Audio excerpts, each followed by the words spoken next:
Well, hello and welcome to Nash Tackle Off the Hook podcast.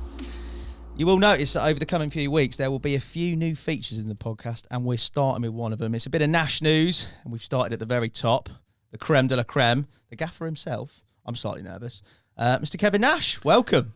Welcome to Nash, Hassan. Cheers, mate. You've joined the dark side. Yeah, it feels a bit weird actually. Sat here with you, Hassan, instead of Dan for a change, but Dan? Oh, who's Dan? Yeah, he said, who is Dan? Who is Dan? Yeah, I've already forgotten about him, mate. Yeah. Yeah, nice one, boys. Is he all right, thank Alf? you for the welcome, and thank you for the stylish welcome as well, Miss Nash, because not only have you come in, I've I got a bought you some brew. sausage rolls. You've got, they're homemade, aren't they? Yeah, I make them every winter for the lads, and I get a bollocking if they don't get them at least twice a week. This. It's Well, a kind of tradition that started, 3-4 years ago? Yeah, do you remember? I remember the first time, well, the public saw them was the live stream. When we was did the it? very first live stream with you, Kev, in the old reception area, and I think Dixie come bowling in with sausage rolls, and they didn't last 2 minutes, mate. So what happened, I was drinking in a pub in Annifield, where I lived for 10 years, and a guy called Adam Thacker, you ever heard of him? No?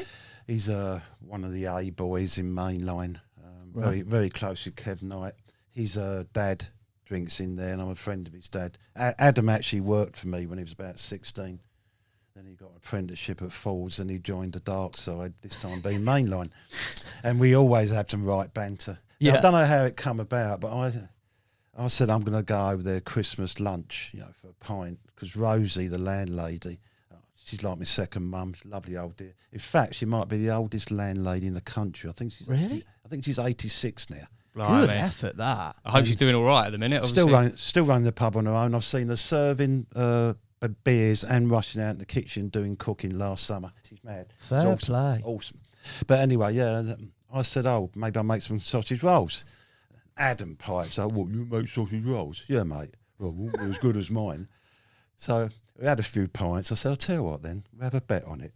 Yeah, we'll make sausage rolls for Christmas lunch, and the people coming for a pint before the Christmas dinner, they can vote the best ones. Yeah. And the one who loses has got to go on the other company's bait. Yes, I like that. As I said it, I thought, fuck.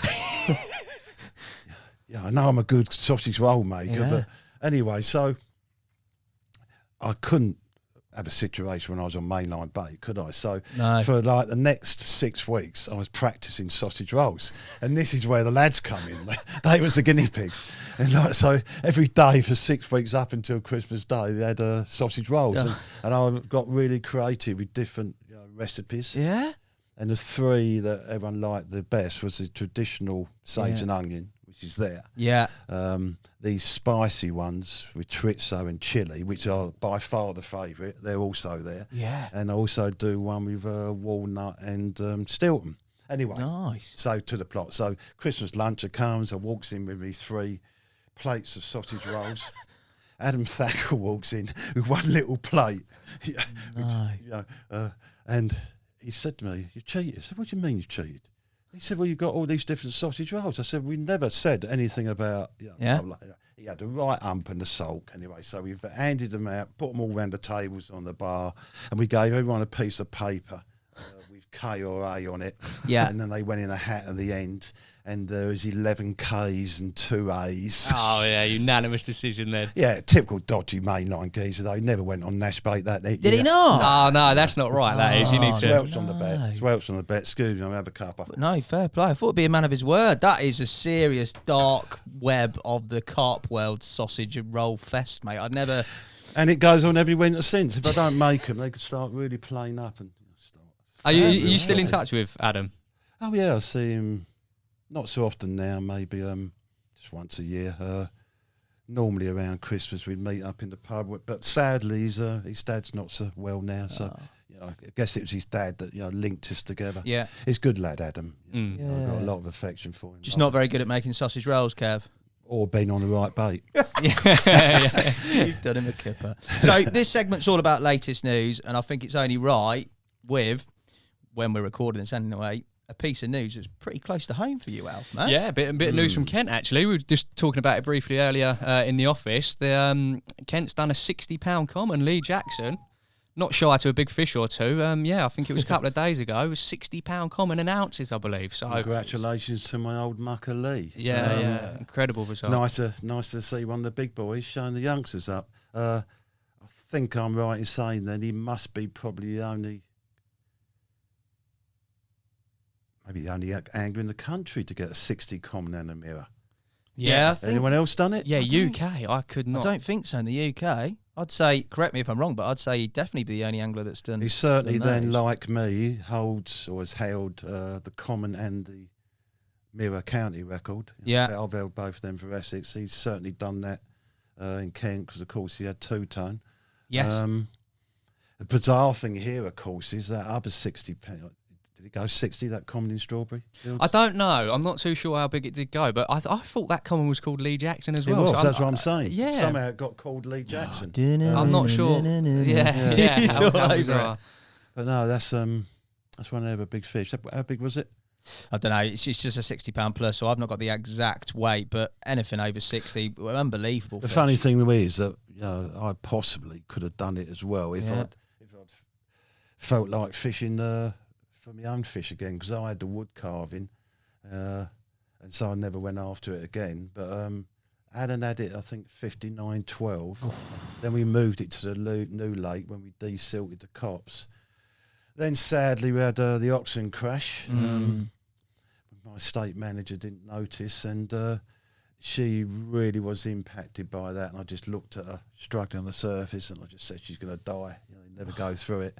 But I think it's about 3 weeks later, Adam walked around the new lake on the Thursday night. Yeah. He said, all excited. He said, I've just seen the wood carving, feeding the margins, really looking well. Then he come in first in the morning and says she's dead. Oh. And we weighed her, she'd only been dead, a little while. There's no water absorption. She was, I think she was 62 or 63. Wow. Tragic. What tragic. can you do? But their livestock, they die. But it was an oxygen crash issue, was it? That accounted It was for an it? oxygen crash issue, Yeah. It shouldn't have happened. No. The estate manager's not with me anymore. We won't say anymore. Yeah, that's something you don't want to get wrong, I suppose, when you're looking after such valuable creatures and That's such right, incredible. I still remember the incredible brace photo every time. Well, it's in our sort of kitchen area for the anglers who fish the church, and that incredible brace with the wood carving and the other mirror. Do you remember? It was the bracer cart for well over £100. Yeah, but that wasn't the wood carving. Oh, it was not. That wasn't the wood carving. No, that was the Emperor. Oh, that's Some serious fish. Yeah, 10 minutes on a float. Mad, wasn't it? On a floater as well. Yeah. Mad. Yeah. But in terms of going back to Lee and his captures, obviously he's, as we've sort of said, probably the only angler that we know about in sort of modern day memory to have done 2 60-pounders, a mirror and a common. What do you think in terms of his other achievements? Because I know he's won like various like match carp masters, hasn't he? He's won that. He's also caught the Conningbrook fish. He's caught loads of fish and also achieved stuff across sort of match big carp fishing as well as other big carp fishing. Where do you think that ranks him as an angler, Kev? Right up there, How do you rank anglers? That's what I'm trying to get at. Yeah, how do you rank anglers? I've always said, and in no way is this meant to dig to anyone. Yeah, No. The best anglers must be the ones that are consistently catching big fish, but have to work for a living. And you can put Lee. Okay, I know he's just retired from tackle box, but Lee's always worked for a living.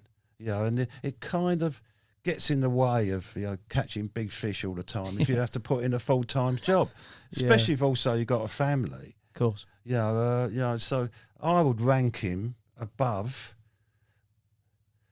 the full-time anglers who really do it. So he's right up there. You know what I'm saying? He's oh God, I must know Lee probably since the early 80s. I think he's no more than say 3-5 years behind me in his carp fishing career. So he would it must be the 80s, and he's been around a long time. He had that that thing to want to be a real successful carp angler. He had the thirst for knowledge. So he went through certainly more or less the same thing as me, where we had to learn it all, invent it all ourselves. He's got vast experience, and an angler of Lee's vast experience, capability, and drive, it'd catch him anywhere. Yeah. Just proven that. And I'd no doubt. If he set his mind on any water, he'd eventually catch what he wanted.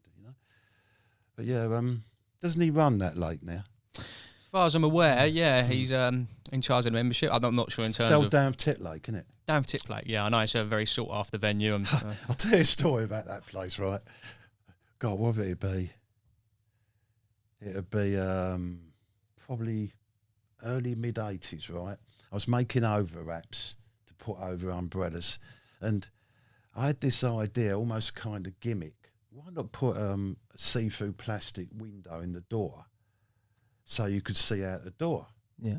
Well, it never occurred to me that anyone would ever fish with the door zipped up.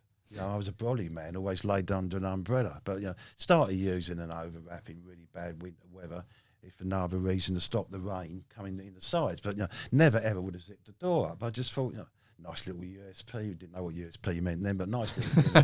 Anyway, so the next generation of overwraps had this see-through door in that you could roll up the nylon and look out of it if you wished, whoever you were.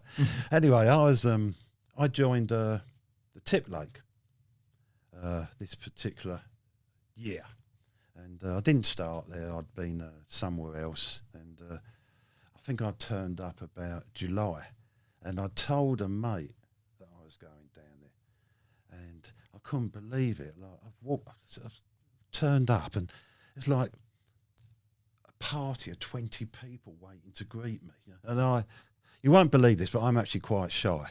I really am. I'm only myself amongst people I know, but right. with strangers, I'm quite reserved until I get to know. And it really done me head. Like I've got this welcome party of 20 people. Anyway, someone's grabbed me by the arm and said, "Bookers, is it? Bookers is free. Bookers is free. You got to get in there." He's dragging me along, like what?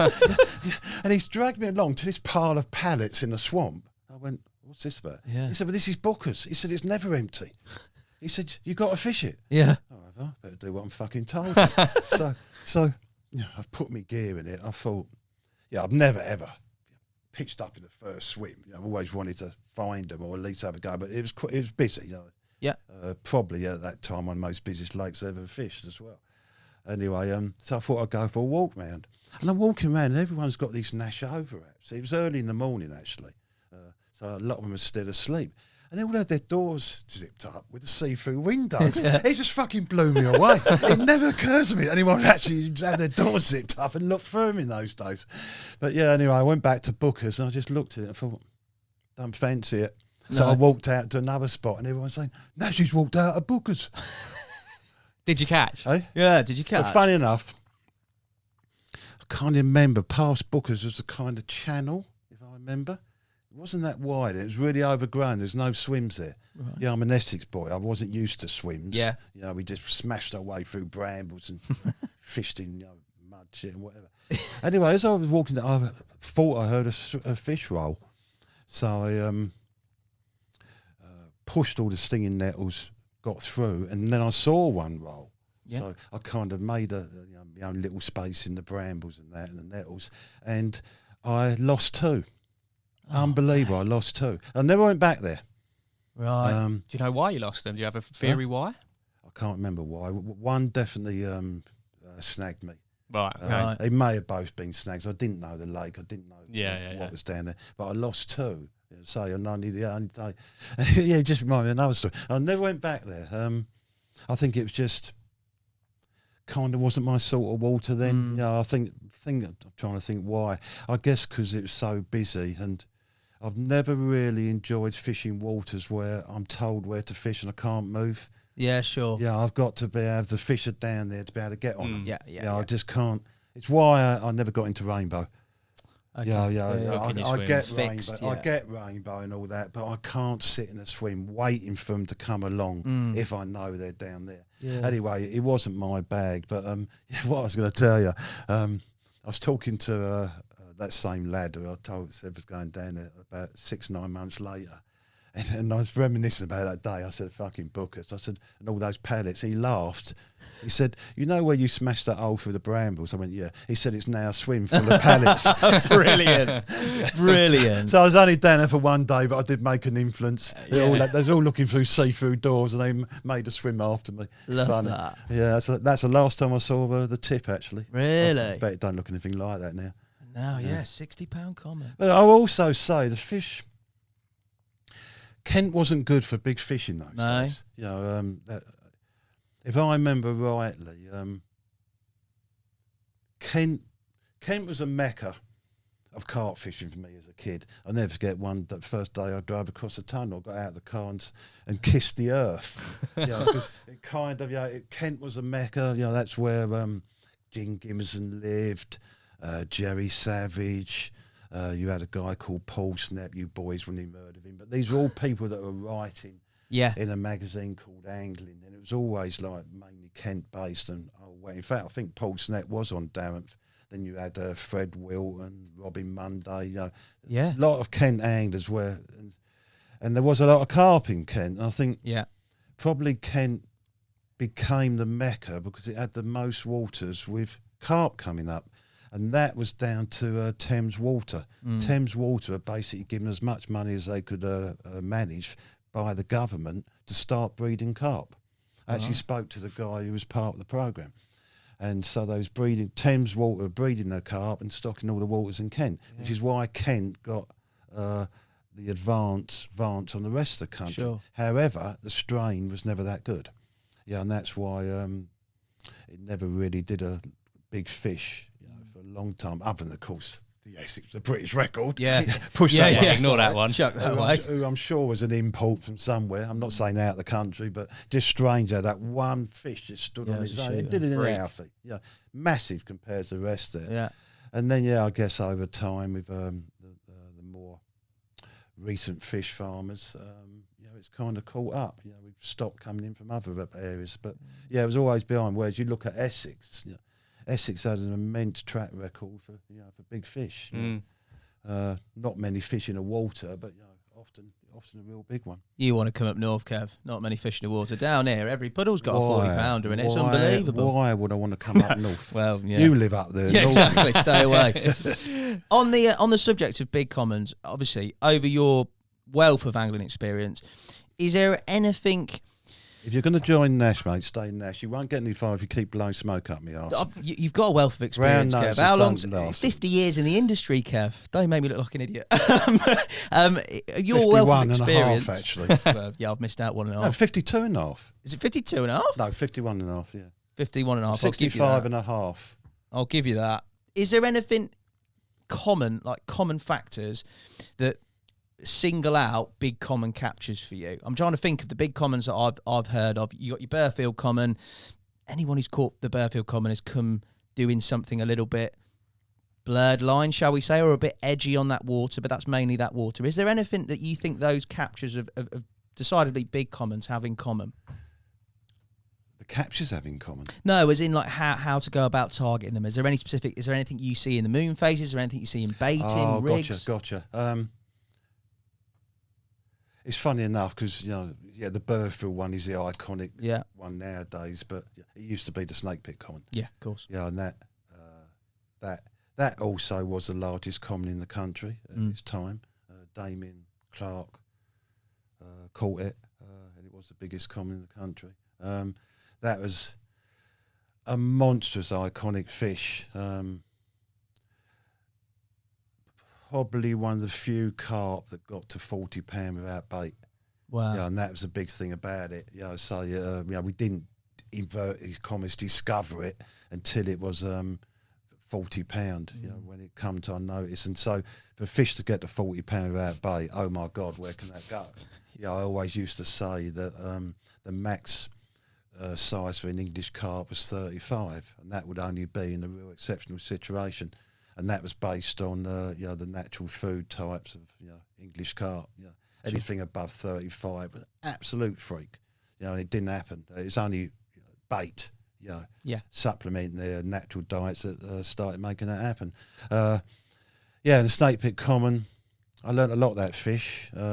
commons definitely do at times have food preferences, certain flavours. Mm-hmm. They have flavour preferences over mirrors. The snake pit common and the smaller common definitely were influenced by the moon. I don't know. It does seem to be a pattern, but my theory in the snake pit was it's because they could see where they was going. Right. On a full moon, because you had a lake there, 8-10 acres. Probably 3 acres of that was submerged trees when we first went on there. 2 acres, 3 acres were submerged trees, and the other 7 acres was weed. Yeah, and that was my theory. They could see where they was going on a moonlit night, but it's probably wrong. There was nothing to do with that, but absolutely, that was a character of that fish. The autumn, the harvest moon.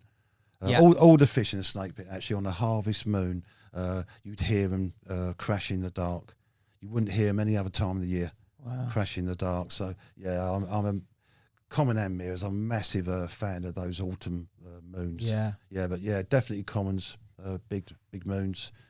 Yeah, such a big area for discussion. Like, I always sometimes think it's more a self-fulfilling prophecy, do you know, because you're almost you're looking for the big carp to get caught because it's the full moon. Do you look when it's a quarter moon and they come out? Do you know? But it's a massive topic which we could go into more detail. But at the same time, when you see a particular big common only caught twice a year, at the start when it's a bit muggy, and then you have to wait till the autumn moon. And you see that happen, 2-3 times in its life, and it's never ever caught other than that.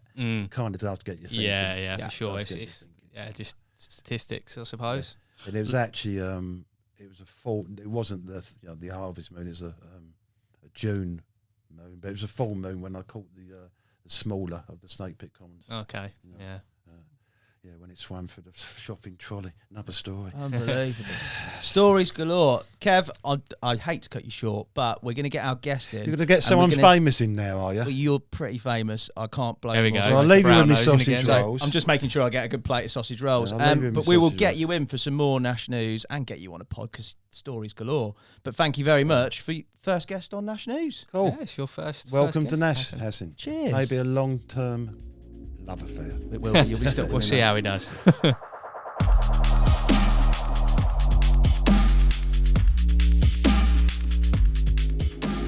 Hello and welcome to the Nash Off the Hook podcast. Hello. Jimmy Armstrong, aka Jimmy. I'm going to call you throughout the rest of this, mate. How are you? Very good, thank you. Very good. What have you been up to? Oh, blimey, mate. Perch fishing at the moment. Good choice. Yeah, can't catch a carp at the minute. Don't know why. They seem to be jumping everywhere, apart from into the net at the moment. I think that's the story of a lot of people at the moment. Like the boys in the office and us will just scratching our heads, but the more people I talk to and they're experiencing the same thing, I'm like, it's not me. I hope. Do you think it is? I think about a month ago, or maybe slightly less, there was a lot of naturals in the water. A couple of lakes that I fished at the end of the session when I was pulling my bank sticks out, they were absolutely covered in naturals. I mean, like, they were almost white with naturals. Yeah. I think it was Daphnia. It looked like Daphnia to me. Yeah. Might be wrong, but it looked like that. And they were just absolutely covered. I think the carp were just absolutely gorging on them. Couldn't get a bite on zigs, nothing. No. And I think that's been the case for the last few weeks. The weather's perfect as well. I know. Just It's always one of those ones, textbook by the book. You know, the mild weather, reasonably low pressure, warm, and they don't play ball. And you're like, what book are they reading? I know. Like they're not reading the same one as us, but It's mad, isn't it? that's fishing, I suppose. It's just a strange time of year, autumn, I think, now. Because, traditionally, the big autumn feed up, I just don't think it happens. I don't know. No. My experience is definitely that it No, I mean, doesn't. the climate's very different, isn't it? I mean, we've had, 3 weeks ago when it was frosty, we had sort of one of the first frosts of the year, the first one I'd seen anyway. Sort of the bivvy had ice on it. The landing net was almost frozen. And the lads that I had on a tutorial caught, they caught fish. I went back to the same lake last week, not on a tutorial. I just fancied getting some bites myself because it's been slow lately.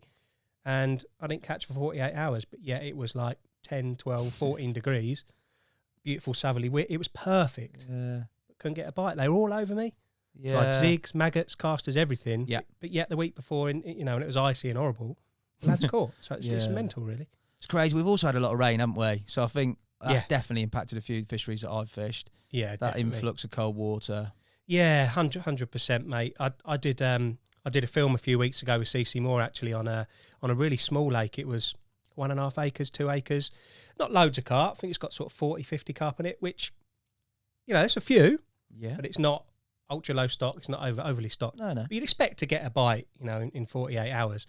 But the lake in question was down in, where was it? Down Devon way, Thursbury. Don't know if you've held it. Yeah, held of that. I have. So it's a little lake at Thursbury. We had the lake exclusively as well. I thought, Nice. here we go. This is going to be nice. Going It's to quite walk an around. intimate little place, isn't it? Really intimate. Yeah. Yeah, loads of bays, little dot islands, little snaggy areas and stuff. I was rubbing my hands. Thought, I'm going to go around, bait a few little spots and just jump around, catch one out the edge, blah, blah, blah, blah, blah. Didn't quite work out like that.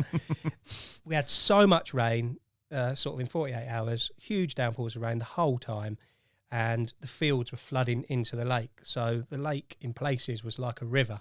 It was flowing. There was cold water coming in, muddy, horrible, murky water off the fields. And I'm just certain that it put them off. But I did manage to catch a couple in the end, but it was really hard work. And it shouldn't have been on there, but it must have been due to all that influx of water, really. The predator fishing, though, on the other side of things. Here he is. Yeah, Here he is. I've taken a right liking to it this year. Really, really. Good man. Well, more so the pike. I know there's a little, we were saying perch. You're doing a bit of perch fishing at the minute, Jim. Yeah, absolutely. In terms of the coloured water for perch, actually coloured water's rubbish. Okay. I've found it on the rivers, any sort of chocolatey colour. Probably the same for the pike, really, as well, but particularly for the perch, I found it to be rubbish when it's coloured. But the last few weeks, we haven't had as much rain, so the rivers have been, up until the last few days, has been perfect. And I had my first perch outing last week, I believe it was. Yeah, last week. And I had one over 3 on my first session on the river. So I've seen some of the photos on your Instagram. Mega, mate. Absolutely mega. Pucker, I think how, especially when you get them crystal clear waters, how the colours of the perch, you can't beat stripes and the reds and the blacks. The River Ouse perch are just, I don't know, they're like prehistoric things, They're very different to like commercial lake perch. They're That's a proper proper. ones. That's a proper fish. I was going to say a £3 perch is a benchmark figure, but from a river as well. Yeah, they're quality lovely of them. fish. Lovely. Yeah. Lures, live baits. No, that was on worms actually. Ooh. I do dabble with sort of all methods. Yeah. The lures, they weren't touching the lures that day. I did have a good go on sort of Ned rigs. Yeah. And like Texas rigs with the crayfish and stuff, but they wouldn't touch it. So went to worms, sort of a static approach, sort of sitting it out, boring them out almost. Boring them out for like 15 minutes. But it worked. Caught them on the quiver tip worm. So I had a few as well. I had like 1 over 2 and a couple of smaller ones as well. So yeah, it was good. Good stuff. Good mate. start. Yeah. Let's throw it back. It's quintessentially classic and a bit cliche, but We ask everyone. We have got to talk about how you got started in angling in general, and just sort of your sort of fundamental years and how they sort of progressed.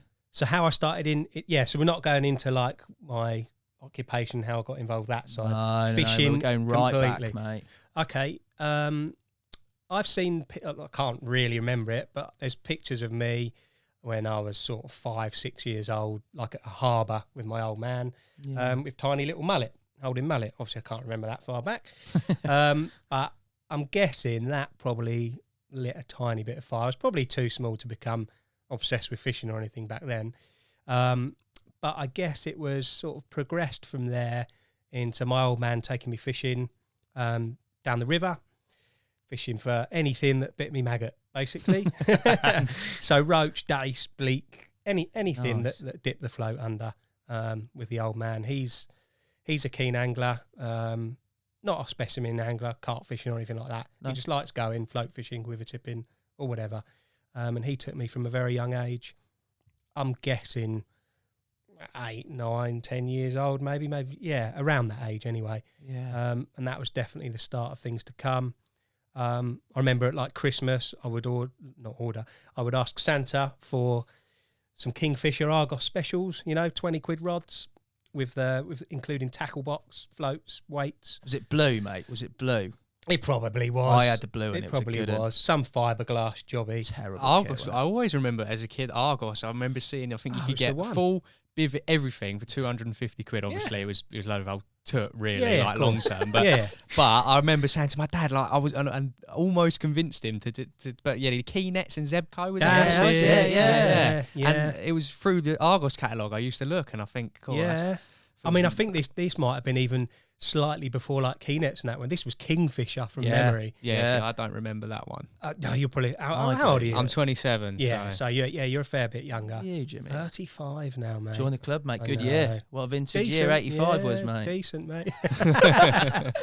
But yeah, they were big floppy like float rods, nothing like the ones these days. But you know, they were good enough for what I wanted at the time, and managed to catch loads of little roach and stuff from the river and develop from there, really. The breeding ground of legends, Argos, mate. Yeah. Must have been a few lads who started on those Kingfisher setups. I wasn't reckon, there? mate. Kingfisher bite alarms, Yeah, I remember them. then Shakespeare Zenith bite alarms. Do you remember Oh, them? A yeah, little no, bit that's later. good though. That's you've upscaled there massively. Yeah, exactly. Mate. So Yeah, they were good. Awesome. Kit.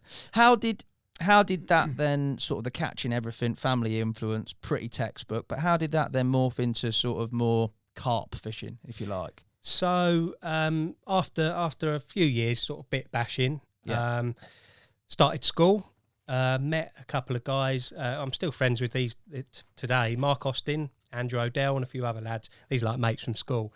We all loved a bit of fishing, and we were into it the same way as me. Really, like their old man got them into it, and they lived in the same village as me. So around that time, we were starting to get obsessed by now with just fishing.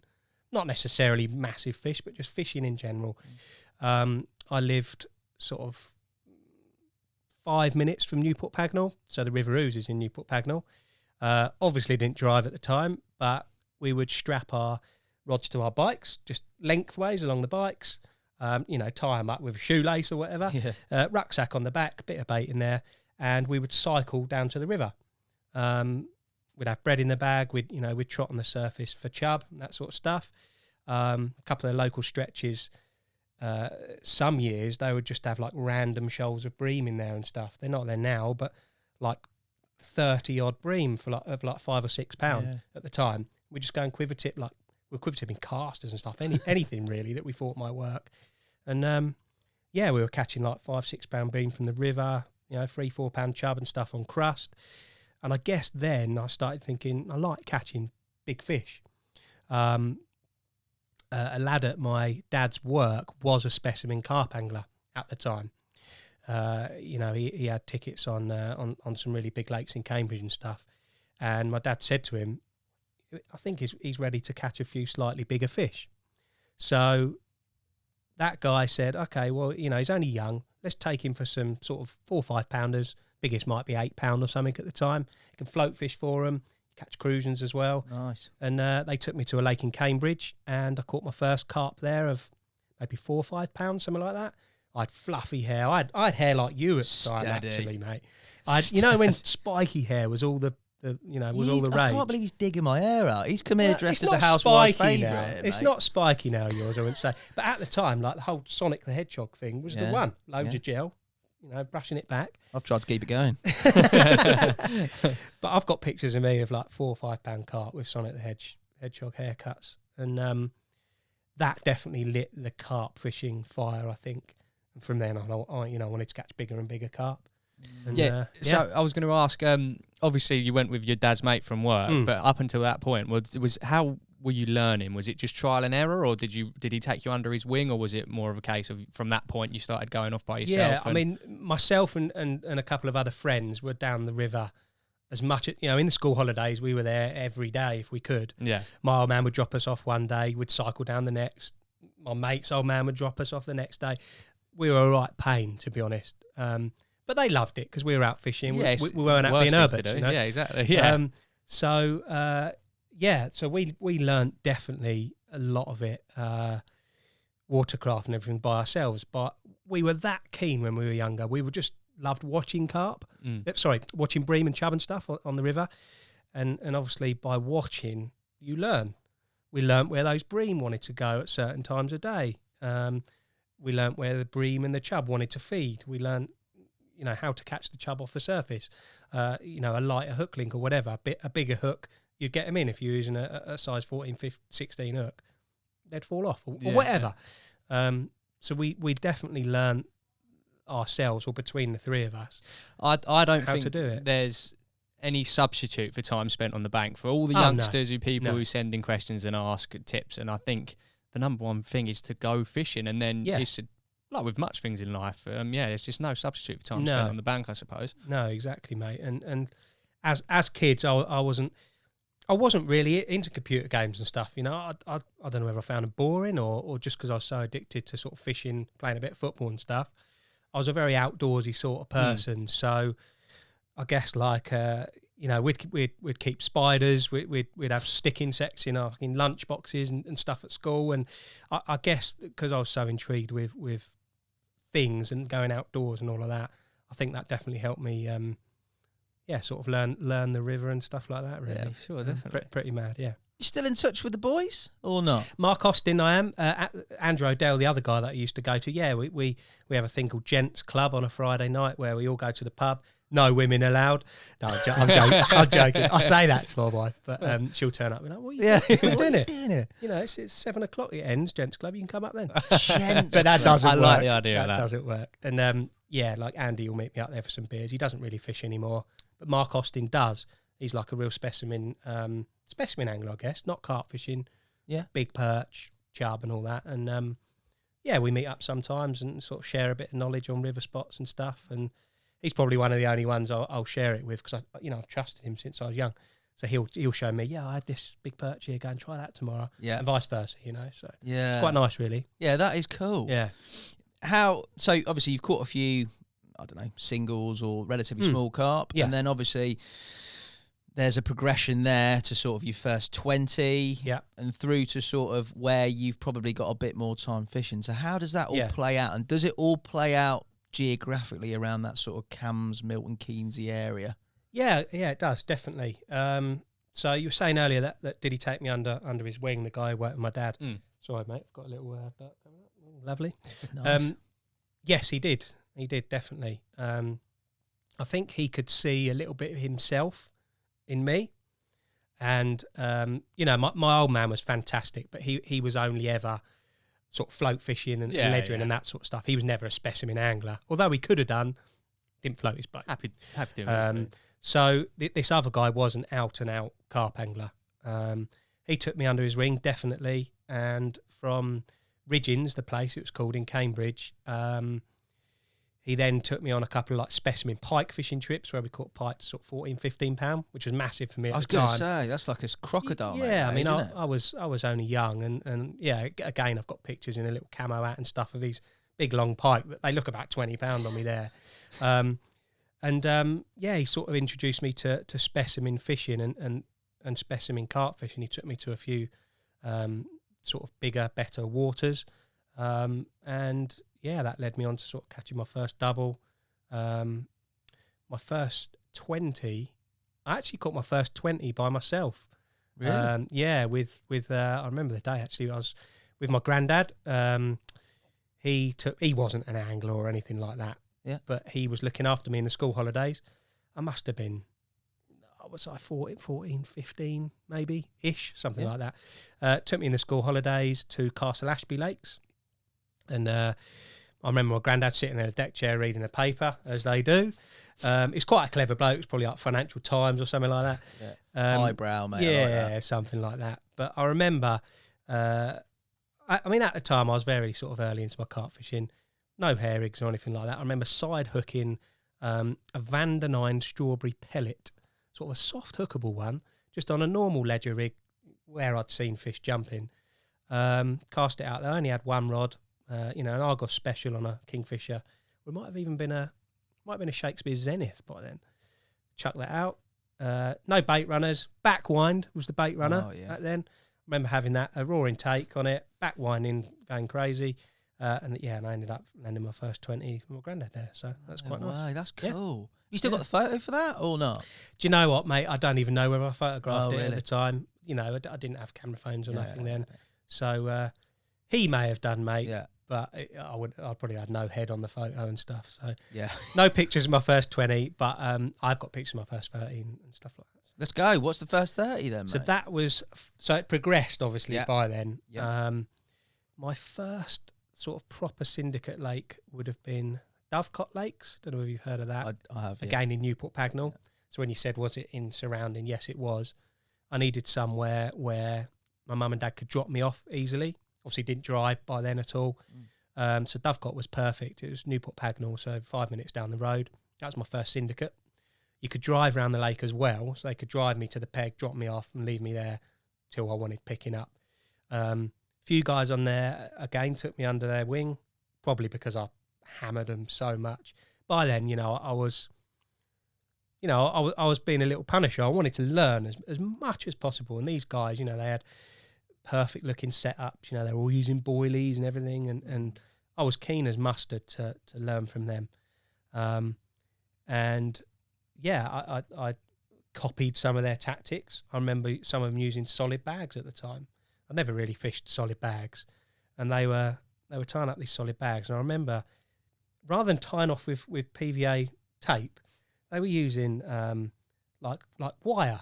So they were just putting wire around the top of it. Wire, I don't know, because obviously we use PVA tape these days. Yeah. But I cottoned onto that.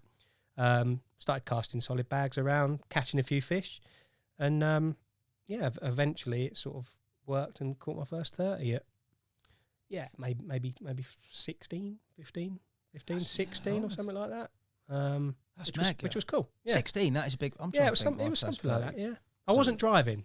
No, so it would have been, That's good work. 16. So at this point then, are you thinking, how into the carp fishing are you thinking? Is this something you're thinking, I want to do it as I'm obsessed by them, mate. Just hammering anyone that I could that looked like a good carp angler. Were they quite accompanying? They were really good. They were really, really good. I think a bit like we would be now. Like if a lad, keen as mustard lad, was being dropped off by his parents, you'd think, fucking... Oh, sorry to swear. No, it's fine. You think fair play, mate. That's what I used to do. And if they wanted to ask questions, mate, they were really forthcoming. Good. That's nice. Yeah. And I mean, I think a couple of them fancied me mum as well, which probably helped. Yeah, it's brilliant using your mum as... I'll help this lad out, I think that helped. We'll overlay a picture of Jim's mum now for the... We'll get her to watch Jim's mum in. Yeah, but I played on that a bit and it worked. So, yeah. Nothing wrong with using your mum for a bit of... Nothing wrong with using your mum for an edge. Unbelievable. Yeah, it was cool. That is quality, mate. So, obviously, you're quite heavily involved. Any influences in terms of other anglers, media? I mean, I'm thinking about when I grew up, there was John Wilson, but there's obviously a scene that's evolved at the time that you're coming through. Yeah. Where were your influences in terms of that? At the top, this Ken lad, Ken Farron, who, unfortunately, he's really unwell these days. He's, how old is he? He must be upper 60s now. He's got Parkinson's now, so he's really shaky and that, and doesn't really go fishing, which is a real shame. Yeah. But yeah, I've got to owe him a lot. Yeah. I watched at the time. I was watching all the fishing programs. I remember at the weekends, particularly on a Saturday, from 7 till 10, it would have been. You had Total Fishing with Matt Hayes, followed by Rex Hunt Goes Fishing, followed by Paul Meredith Hooked on Fishing, followed by John Will. It's just a bumper Saturday, rock and roll. They were the days, mate. That was, I remember that so well. Discovery, Home and Leisure. Yeah, so I think it was Discovery, Home and Leisure, then Shared, Discovery Shared. It was the Great Rod Race, Wet Nets, Total Fishing, and it was just, that's what I would watch. Yeah. Before the days of On Demand, where you could go back, you'd have to set the alarm to watch it. So that was my Saturday. Well, how sad. Mate, that's quality. How brilliant as well. It's the same for me. Rex Hunt, what a geezer. All of it was just amazing. Henry Gilby, do you remember him? Yeah, I do, yeah. Yibbity yibbida. Yibbity yibbida, mate. It was class. Yeah, that is good. That was my rock and roll Saturday mornings, yeah. Why? This is a question I'm going to ask generally, though. Why for you fishing? Because I know, a bit of intel, speaking to one of your good friends, you like a bit of golf as well, mate. I do now. Yeah. Never used to. So why do you think fishing, and you had that sort of pull affinity towards it?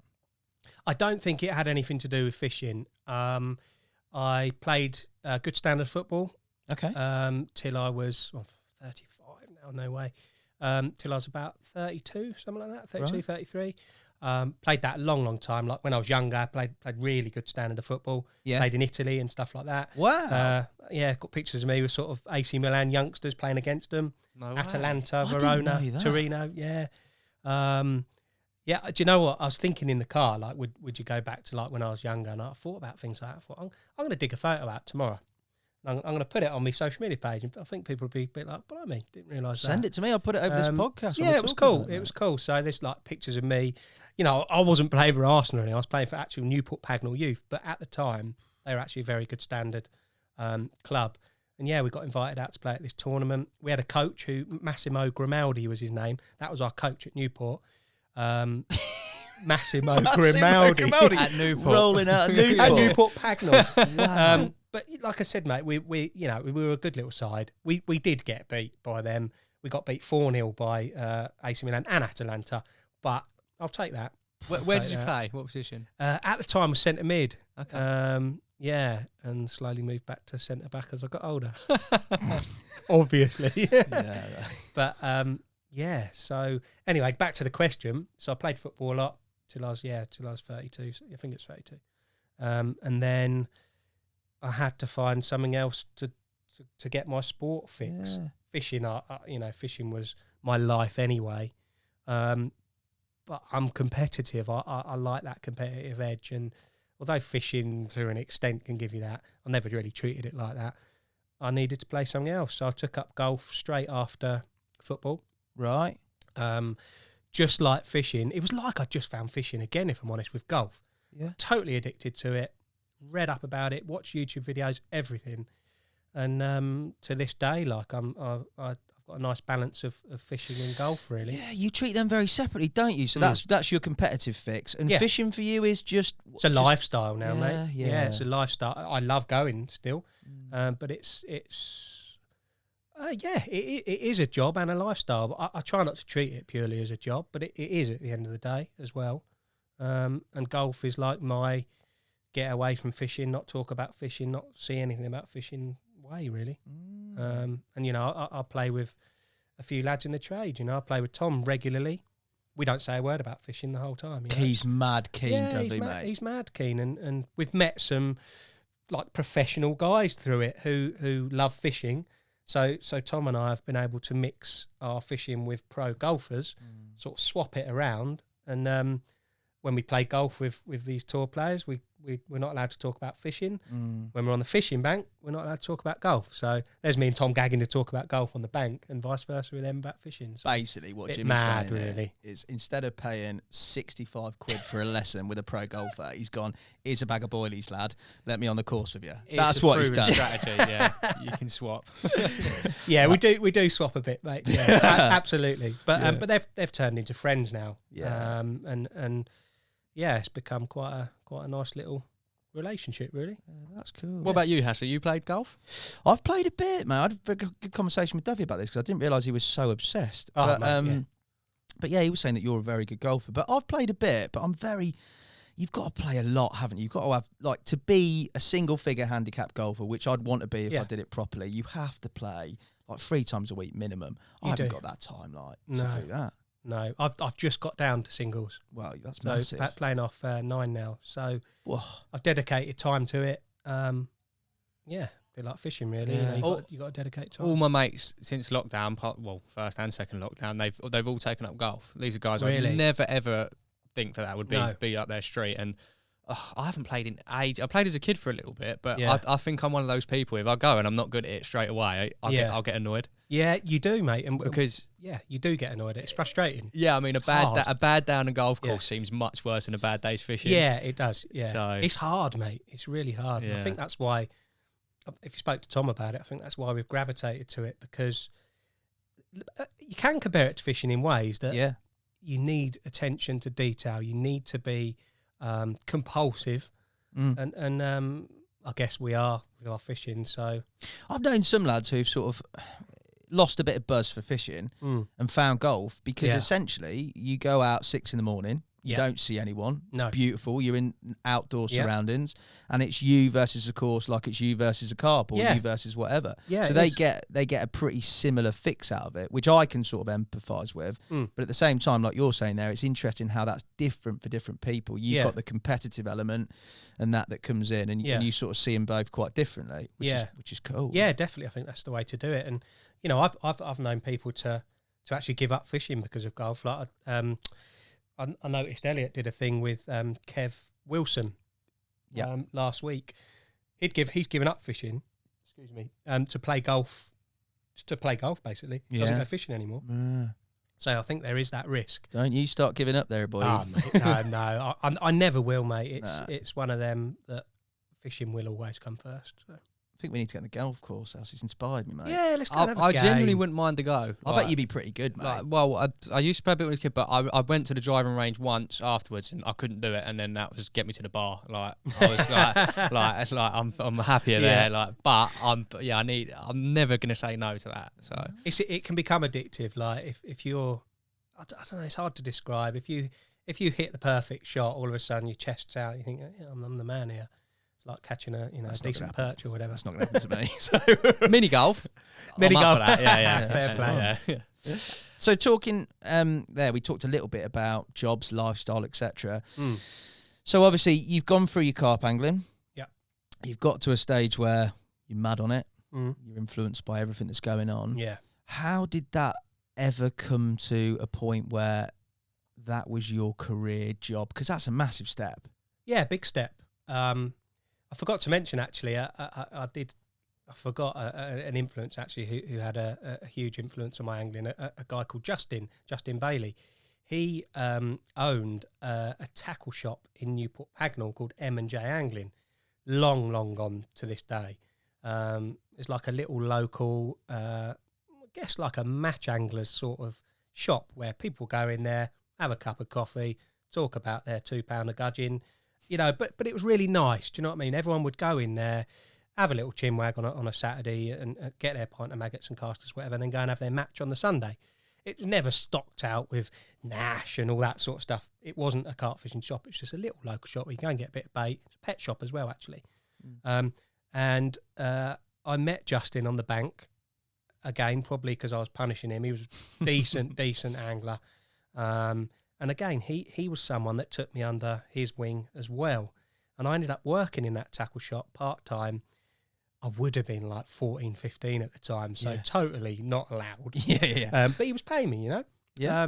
only a little bit, like a few quid an hour or something. But I just wanted to be there in the mixer with all these anglers that were coming in and out, finding out where they've been catching from on the river, what spots they're catching on the lakes. And that definitely helped me because I you could hear where the fish were coming out, and I'd be in there the next day like, hello mate, sorry. But they were fine because they told me that anyway. He was a big influence on fishing as well. But yeah, so where are we going from this? How you got from sort of your carping and your progression into it actually becoming work or a job for you? Okay, so I was fishing dovecot. Obviously, I'd caught my first 30. So I was at school till, I remember, I was past my driving test. I was still at school. So I would have been like 17, 18. Did sick form. And then I didn't really want to go to uni or anything like that. Couldn't go fishing really if I was at uni, could I? And I didn't really, as in I wanted to stay at home. My mum and dad would drop me at the lake and everything. I had a pretty cushy life at home, to be honest. Bit of a homeboy, mummy's boy. Yeah, didn't fancy uni. So I left school after sick form with reasonable grades. Like, I was okay at school. But, I'd miss lessons and go and play snooker in Bedford and stuff sometimes. So I wasn't really academic, but I was okay. So I left school, and I remember just before leaving school, I had a part-time job in a local estate agent's. No way. Yeah, mate, in Newport Pagnell again. Suited, booted, Mr. Real Estate. Yeah, oh mate, if I could see some of the I remember I used to wear like my dad's shirts and stuff. I wish I had pictures like yellow short sleeve shirts and stuff with a tie and all that. And I bet you were pretty successful, mate. I did all right for that. So I worked there part-time, just answering the phones, booking in viewings for people and stuff. And again, I think people at that estate agent saw something in me and said, when you leave school, there's a job here for you as a neg. As long as you bring your mum. They hadn't met my mum at the time, luckily. But as a neg, they called it, which was a sales negotiator. Right. And I decided that, I'm going to do that. When I leave school, I'm going to take them up on that. They'll train me up to be a full-time sales neg. I'll be going around houses, look at this lovely bathroom, sparkling toilets, blah, blah, blah. And I ended up actually doing that for a couple of years. Probably really helped me as a people person, to be honest, meeting people all the time, talking a load of rubbish. If someone wants to buy a house, they'll buy it because they like it, not because you're telling them it's nice. Do you know what I mean? Yeah. Don't ruin the illusion. But you're mate, just one of, you're just one of them plonkers that's trying to sell it. So did that for a couple of years, and then again, I owe a lot to my mum and dad because I used to read all the magazines, fishing magazines, Total Carp, everything that was on the shelf. They'd buy me them as well. And I remember seeing an advert in, I think it was Total Carp magazine at the time, or might have even been just before that, saying that they were advertising for an assistant journalist or media guy or whatever. And I didn't have the they said all the qualifications. You need to be like A-star in English. You need to be this with a camera and all that. And I thought, I'm definitely not that, But I could be. You never know. I could be. But anyway, I dismissed that. And my old man used to flick through the magazines a little bit as well. And he looked at it. And I remember it's my dad or my mum was like, why don't you just go for that? You might not have the qualifications, but why don't you just go for it and see if you can get an interview? Send them some of your fishing photos, and see what they think. So I did. I emailed Jim Foster at the time. Don't know if you guys know Jim. He's a very, very talented journalist, always has been, really highly regarded fishing journalist at the time. And I emailed him and got an email back saying, yeah, mate, like, come along, come and have an interview. And, I was bricking it at the time. And, with this interview, obviously, meeting Jim for a start, because at the time, Jim was a high-profile angler as well. Jim's caught some big carp in his time, fish like the Essex Manor and stuff back then, which was like the one, places like that. I went and had this interview with Jim. I had to write a review on a whatever pen reel or something at the time, just to sort of try and pass the test sort of thing. I mean, it probably read awfully, but I did it, and I had this interview with Jim. Left the interview, then a week later, I had a call from Jim, and he said, "Thank you for your interview. Unfortunately, you didn't get the job." I was like, right, okay, so that's no problem. I'll look somewhere else in. He said, but I do want to offer you an opportunity in a different role. And the bloke who got the job ahead of me, obviously, was Big Bernard, Richard Stewart. Oh, no way. Yeah, obvious. I mean, Richard, Yeah. Richard is beautiful writer, photographer, real clever guy, had all the qualifications. He was perfect for the job. Yeah, he's all right, isn't he? Yeah, he's pretty good, Big Bernard. So he got the role of the assistant on Total Carp, whatever it was, which was great, And now, looking back on it, 100% I'd have given him it as well. But Jim, again, it's kind of following on from, he saw something in me. And he said to me, look, when I started, I didn't have sort of all the grades. I wasn't like professional photographer or anything, but I can see by your motivation and as a person that you could be. So he took me on, and I was actually an assistant on Irish Angler magazine at the time. Weird, yeah, I know. They got given content from Ireland. It was all proofed at DHP, and all the pictures were touched up, blah, blah, blah, and they created a magazine called Irish Angler. It was obviously all about Irish fishing, but it was like bream fishing and all that sort of stuff. And I would just do write reviews in there on tackle and fly rods and all that. just out of a book, really. I didn't really know a lot about it, but Alf, that would have been perfect for you, yeah. mate. Irish angler, been on the Guinness, mate. You? Oh God, yeah. I wouldn't. I don't think I'd make much sense if I was writing in that. Yeah. So I was assistant on Irish Angler magazine, and that's where it started at DHP. Wow. That moved on to, I don't know if you want me to carry it. Do you want me to carry it? Yeah, no, go. Yeah. So that was me at Irish Angler magazine. I was in that office. I was surrounded by Jim, Big Rich. Who else would it have been at the time? James Harrison, Pat McInnes. Don't know if you know Pat at Leader. I mean, all these guys have moved on now to arguably bigger things, really. Mark Coulson, John Bones. Wow. Who else might have been there at the time? Yeah, those were the early days. And obviously I wanted to work with them, really, on the carp magazines. That's where my interest was. So I would always I worked hard at the time. I would like to stay after 5 o'clock when everybody went home. Not everybody, but the core of that, your Marks, your Bonesies, your Riches, would always stay there till like 7 o'clock at night. Not necessarily working, but after hours, it would become like carp chat time. Whether it was talking about tackle, what we're going to blag next, because you could blag anything then. Yeah. Total Carp was the one. You could like, Kev, I don't suppose you could send me one of them new indulgence bed chairs out or whatever. Yeah, no problem. Get it in the magazine, no problem. You could get anything you wanted. What's your best blag? Oh, mate, probably like some set of reels or something back then, like proper ones. Nice. But like Gary would, you could ring Gary Bays, he'd send us 100 kilo, but it'd be there the next day. He'd be like, oh my God, like I'm good skills that. I'm 20, 21 years old here, and he's sending me 100 kilo of what would it have been, Scopex squid liver or whatever. Yeah. And so that's where I wanted to be.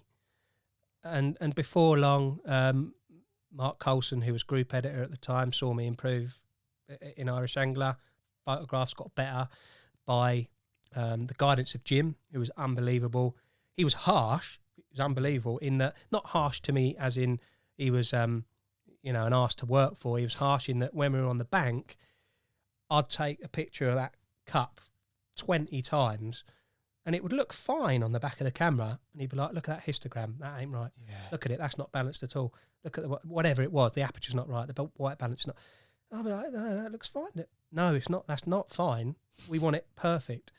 And he would hammer me, mate, and that stood me in really good stead to then move on to Total Carp, where, I sort of progressed and eventually became features editor over Advanced and Total Carp. So working with some great, really funny lads. Yeah. Like a pack of monkeys in that office, mate. Yeah, that's quite the progression, mate. Going from sort of real estate into entry level, then obviously borderline child abuse on being taught things. Yeah. In that stage, what was did you have any shockers? What, as in on the job shockers? Oh yeah, there would have been, yeah. Do you remember any real bad uns? They were all salvageable, so they were all that a lot of the time. Jim sent me out on my first one with, who would it have been with?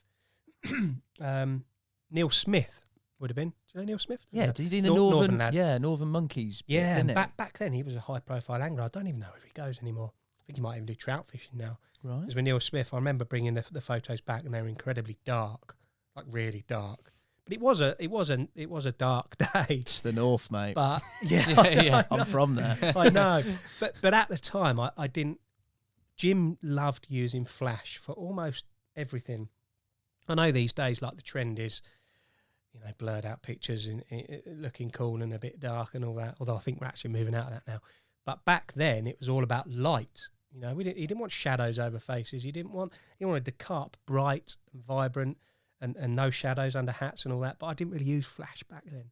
But he sort of said to me after that, you've got to use flash, even on bright days, fill in flash, etc., etc. And so the shocker was I'd sent him a load of dark photos in the rain, but they did manage to salvage him a bit. That's all right. Was he all right with it? Was he a bit harsh on you, or was it just? Yeah, he was all right. He was because he'd never really taught me about using flash in the daytime. As a young lad, it was like use flash at night. That's it. But from then on, he taught me a few lessons with It's using it. one of those things you don't do it again. Well, no. If you asked anybody else, like who isn't really into their photography, that using flash in the daytime, yeah, for me, it's night time, isn't it? Yeah, I wouldn't. Yeah, Why do you want flash? Exactly. It's light outside. Yeah. But spilled me tea everywhere. It would get rid of shadows and stuff, and So from the magazine world and that sort of department that you're working in, at that point, what was how were you feeling in how you wanted to progress your career? Were you happy where you were, or I was, yeah. Or were you thinking there's bigger opportunities elsewhere? Well, yeah, I always thought there were bigger opportunities. Excuse me, got a frog in my throat. I mean, I always wanted to progress. I had no idea where I wanted to progress to. I guess the next stage was, and I wasn't ready at that time, but was to become an editor of one of the titles, whether that was Advanced or Total Carp magazine. Mark Coulson wasn't going anywhere at the time. He loved his job. He was very good at it. Advanced was in and out of editors. I think at the time, when did I join? I think James Harrison was editor at the time. He didn't last overly long. I think he was, a couple of years. Then Mark Holmes took over, I think. He was there a couple of years again. Then Big Rich took over while I was there. But again, I wasn't at that stage to take over. I was still learning how to write properly. And, my work still needed a lot of subbing and stuff. I felt like I was very proficient at photography. Felt like I was very decent at it. Not in a technical sense, as in knowing what this, that, and it, but I had the eye for a good photograph, and I knew my work was as good as, if not better than, most of the others that were there in a photography sense. Obviously, that they had more great photographers coming. Ollie came in actually just after I left the HP. He was obviously mustered with a camera.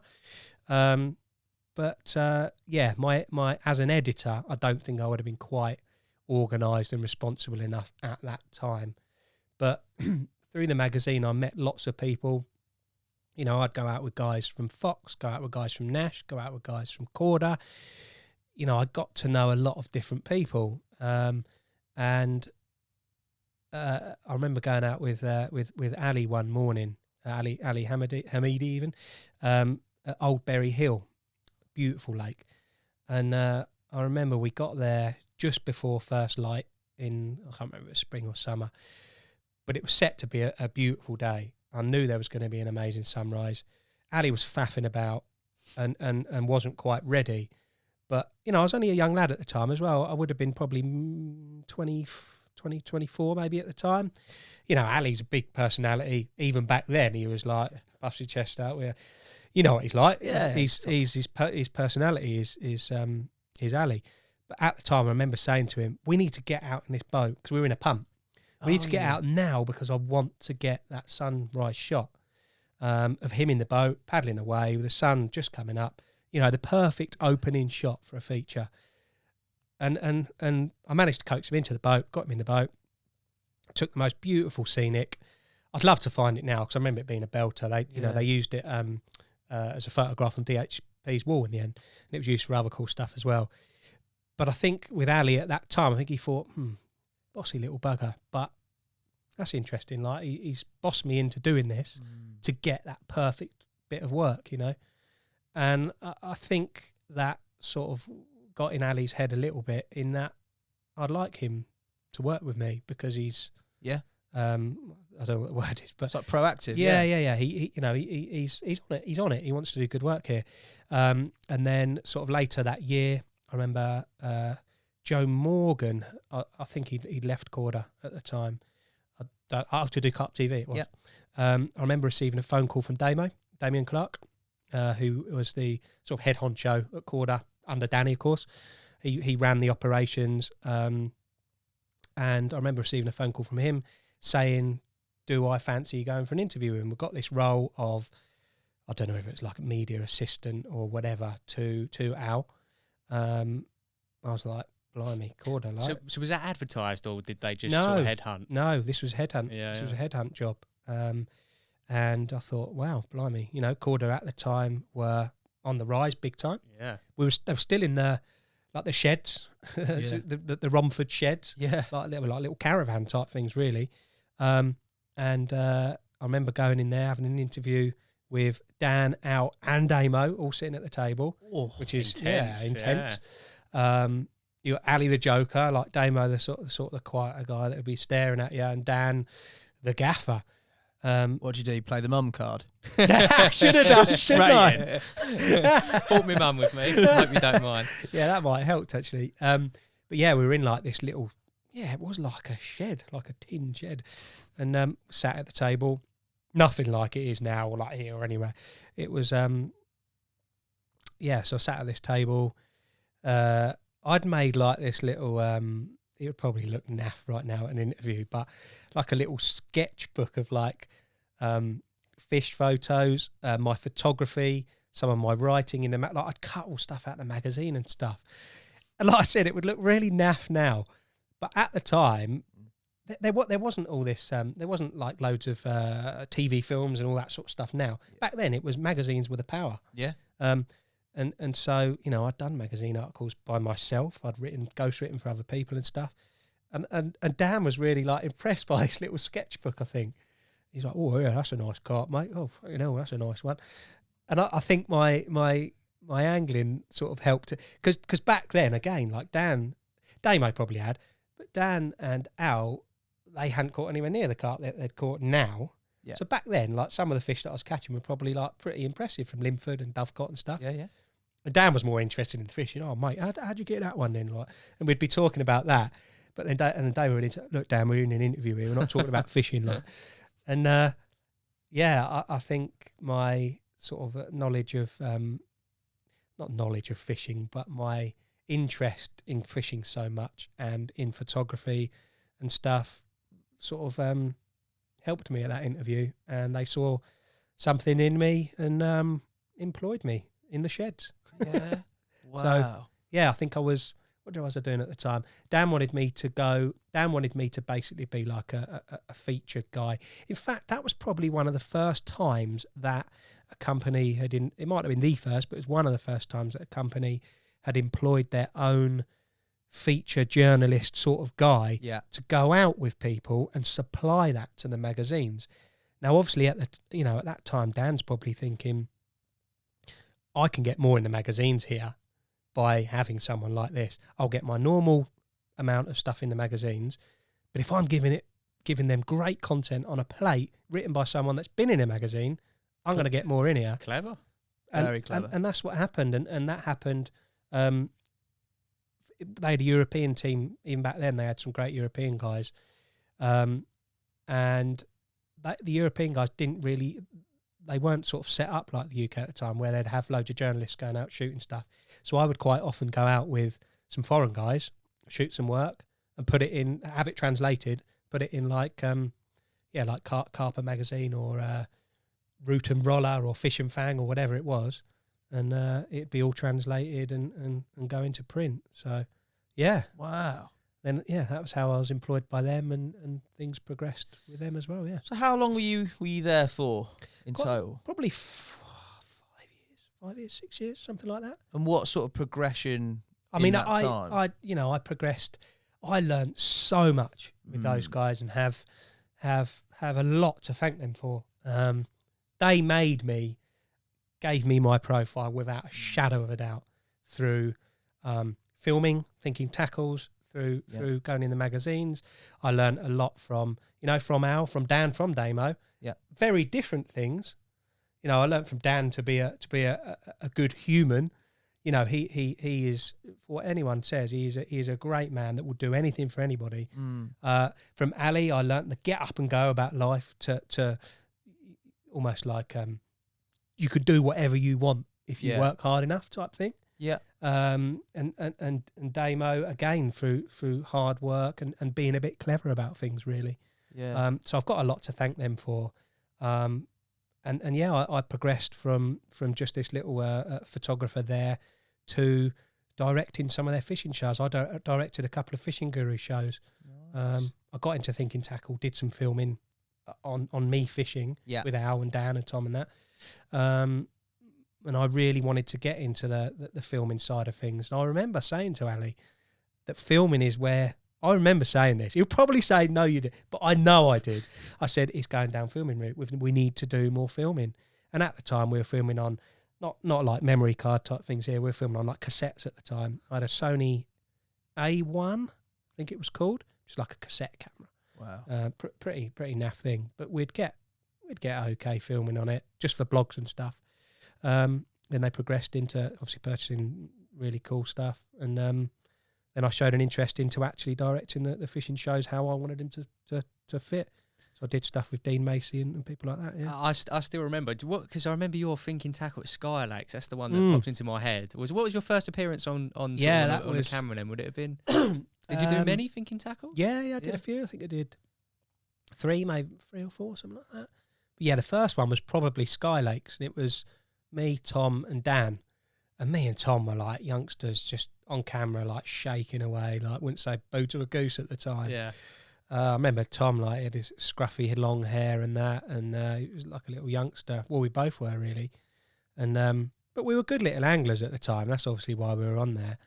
And yeah, we caught fish. Had a great. I remember one night, I caught this like 39-pounder from Sky Lakes, and it was a right weird, horrible thing, really. You know, its eyes were popping out, and it weren't a very nice carp, but we needed to keep it for the morning. I think it was like 4 a.m. I don't know. And it was going wild on the bank, like, you know, when they're going wild on the bank. So it's full of energy. Put it in this sling, and it would just sort of float up on its side. We were like, we can't keep this, mate. I was like, he don't like it in the sack. But then we'd get it back on the bank, and it'd be like, going mad. Every time we put it back in, it just float on its side. In the end, we ended up. But at the time, we were laughing so much because it was just going wild on the bank. And we couldn't believe it. It was just like, no, I don't like it. No, I'm going to float up to the... oh, no, I'm wild. Oh, no, I'm just going to float up to the surface. But we had like tears down our eyes thinking, this carp's got like 2 personalities. Yeah, he's wild man, or no, I don't really like that. In the end, we had to just slip it back in the end. But it powered off. Like, it was fine. But it just didn't like it in the floating sling. But that was my first appearance on Thinking Tackle, and that's where a little saying, again, we weren't like mega on camera, not like Dan was or Penning was or whatever. That's where at the end, like, I'd caught a beautiful mid-40 from there. Stunning fish, some of them in that Sky Lake. Had some rotters, but had some really nice ones as well. And we finished it with, this beautiful carp. Tom and Dan were either side of me. I remember that's where the all is well that end is well saying came from. 'Cause it's obviously all's well that ends well. I said, all is well that end is well. That was my finish to it. And that stayed in the Poxy show. And since then, that saying sort of stayed. And nice. Yeah, great ending. At least it was a good fish in your hands while you were saying it. It was, mate, but I sounded like a bit of a muppet. But there you go. So you can be a little bit self-critical sometimes. You know, if you're looking at yourself back, you tend to focus on how you are when no one else had ever noticed, really. I know. I'm kind of, like, with my circle of mates in angling, like Rich, Elle and that, they've got a little list called Jimmyisms where since I was at Total Carp, some of the things I've said and made up, I think Rich, or it might even be Garth that's got the list somewhere, and it comes up every now and then. We need to get them on, I think. Yeah, we don't want any Jimmyisms. Yeah. They might make you chuckle a bit, yeah. So. On that note as well, Jim, at Corda, I still remember this to this day. When I was 12, 13, I think I started doing my own little bit of angling journalism, if you like. I didn't know what I was doing. Yeah. And I sent off this little article I'd made on the computer, and I remember you actually replied to me. You were the only one. I hope I was nice. Yeah, you were really nice. No, sorry, tell a lie. There was a couple of people. I won't name the person who replied, and literally crushed my dreams as well. Oh no. But I won't say who, but no. it was basically saying don't like, this isn't a thing, you know, like, because I think I'd used the term professional angler, and it's like, you won't do that. Whereas you come back and you said, send it off to the magazines, and I still remember that to this day. So, good. Like, that's nice. Yeah, it's weird that, like, all these years later, I'm sitting in a podcast. Oh, that's cool. So. I get that from a lot of people, actually. Like, even now, like, how did you get involved in the fishing trade and stuff? And like, I'm not someone that's got an ego enough just to ignore people, like when they message. I try and tell them exactly what I did and how they can do it themselves. I get loads every week, like, asking about it. Yeah. It's nice. Everybody wants to become that professional golfer, fisherman, footballer, don't they? Yeah. And it's different. I also find that it's time-wise, it has a lot to do with it, because it's different, like, nowadays, I suppose, to sort of as it was probably back when you got into the trade in terms of getting in there. But as you say, you can only advise on sort of how things have. Yeah, it's more than just catching big carp these days, isn't it? Back then, if you caught a lot of big carp regular, you'd get yourself a sponsorship, paid or free bait or whatever. But there's so much more to it now. You know, people need us to do a bit more than just catch. You know, a lot of people can go and catch decent carp with time now. Yeah. And there's a lot more people doing it, but you need to have a skill these days. Totally. So he's better offer something, you know. In terms of obviously your professional development, so we've come to the end of Corda. You've done your 4 years, and then I think it was probably a bit longer than that. But anyway, yeah. So we've come to the end of that. Yeah. How did that end, and how did you then? Because it was across to CC Moores, wasn't it? Next. I actually had like a couple of months with Jag that didn't. Oh, did you? Yeah, that was definitely on my part a wrong move for me. Okay. They were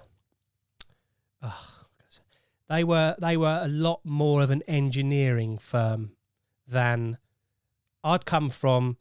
An out and out fishing, talk fishing, go fishing, media, everything fishing, to definitely the complete opposite, which I didn't know. I was going in there to try and make them a little bit like that, which I definitely did in terms of content and all that. But they definitely didn't believe in the whole content getting out and showing what it's all about. They were an engineering firm at the end of the day. They made millions in like pharmaceutical type stuff and all that sort of stuff, aerospace, making wings on planes and all that sort of stuff. So the fishing was like a tiny part of it, really, of UPE, which is ultra precision engineering. JAG's just a small part of that. You know, they make beautiful stuff, don't get me wrong, but it was totally the wrong move for me. And the strange thing is whilst I was at Corda, I was actually having private discussions with Ian Moore anyway, but nothing was quite there at the time. And yeah, like I said, I left Corda because I wanted to be, I wanted a higher role. I guess I wanted to do what Ali was doing, really. Yeah, of course. But he was never going anywhere. He's great at his job, and there was never going to be that role there because he's never going anywhere. He bleeds green. Yeah. And I decided to sort of go elsewhere to try and progress my own role. That was a completely wrong move. But the funny thing is after a couple of months, Ian rang me whilst I was there. And I always wanted to go to CC Moore. I really like Ian. I really love the whole family-run business. Yeah. Great bait, hundreds of products to go at. And CC Moore was very early at the time. They hadn't really done any filming or anything like that. And I just knew that I could help progress them in a content media sense in the UK and abroad. So, yeah, the Jag was very short-lived. It spoke to Ian and it was like, this. Sorry, guys, this isn't for me. This was a really wrong move. And got out of there and went over to CC Moore and stayed there for quite a long time. Yeah. You did a first stint there, didn't you? Yeah, I loved it, mate. I still use their bait to this day. Yep. Great quality bait. Ian is one of the nicest guys you could possibly meet. I loved working for them.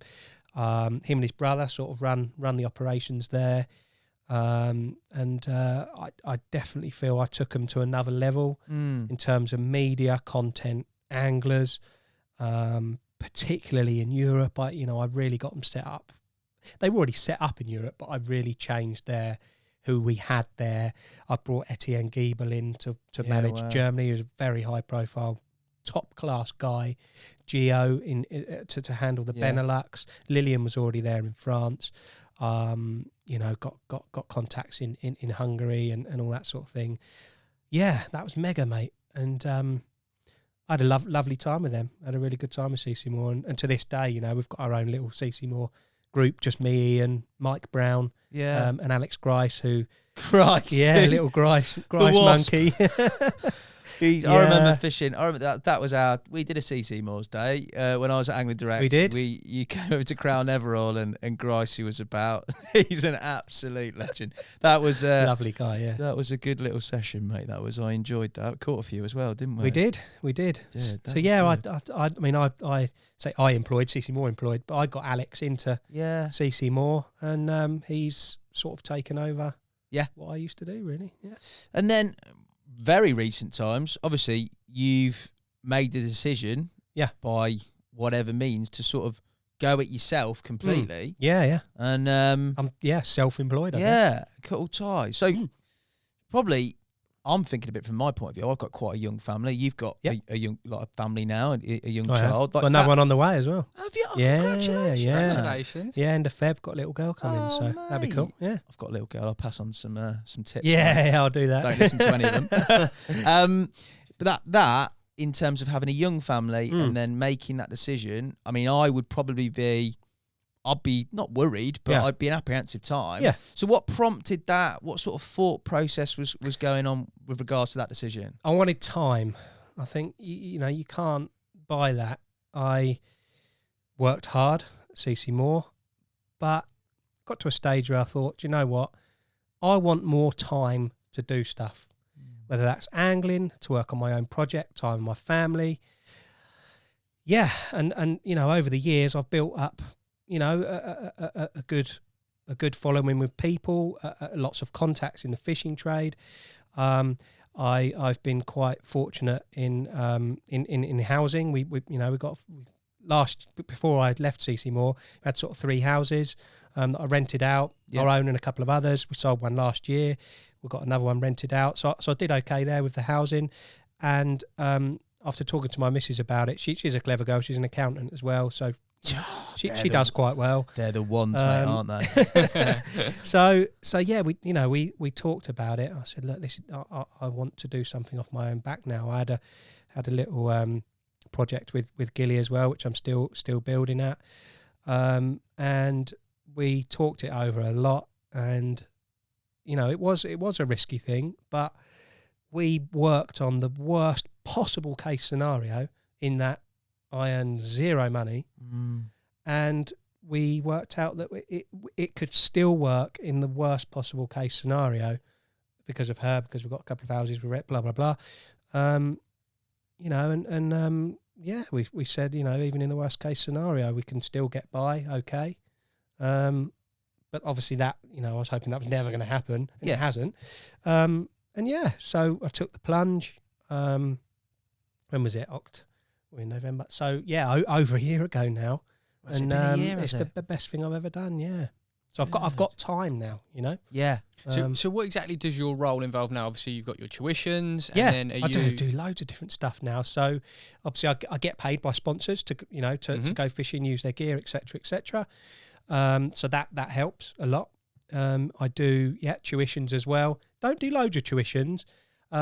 Reason being is that I know a lot of people that have done them have burnt out doing them, and some would say to me, I find them mature because they've done so many. They find them mature. Okay. And I don't want to get to that stage. I want to do maybe 1 a month, 2 a month at a push, and love it. Like I want to love it. I want to help people while I'm there, not just sitting me bivvy, like waiting for them to come and ask me questions, being a bit like, it's important as well. Off, mate. In that, I want to help people. You know what I mean on them, and I think by doing only 1, 2 at a push a month, I'll actually look forward to them and put maximum effort in. So some tutorials, sponsors. Obviously, I'm working on my own project now with Gilly.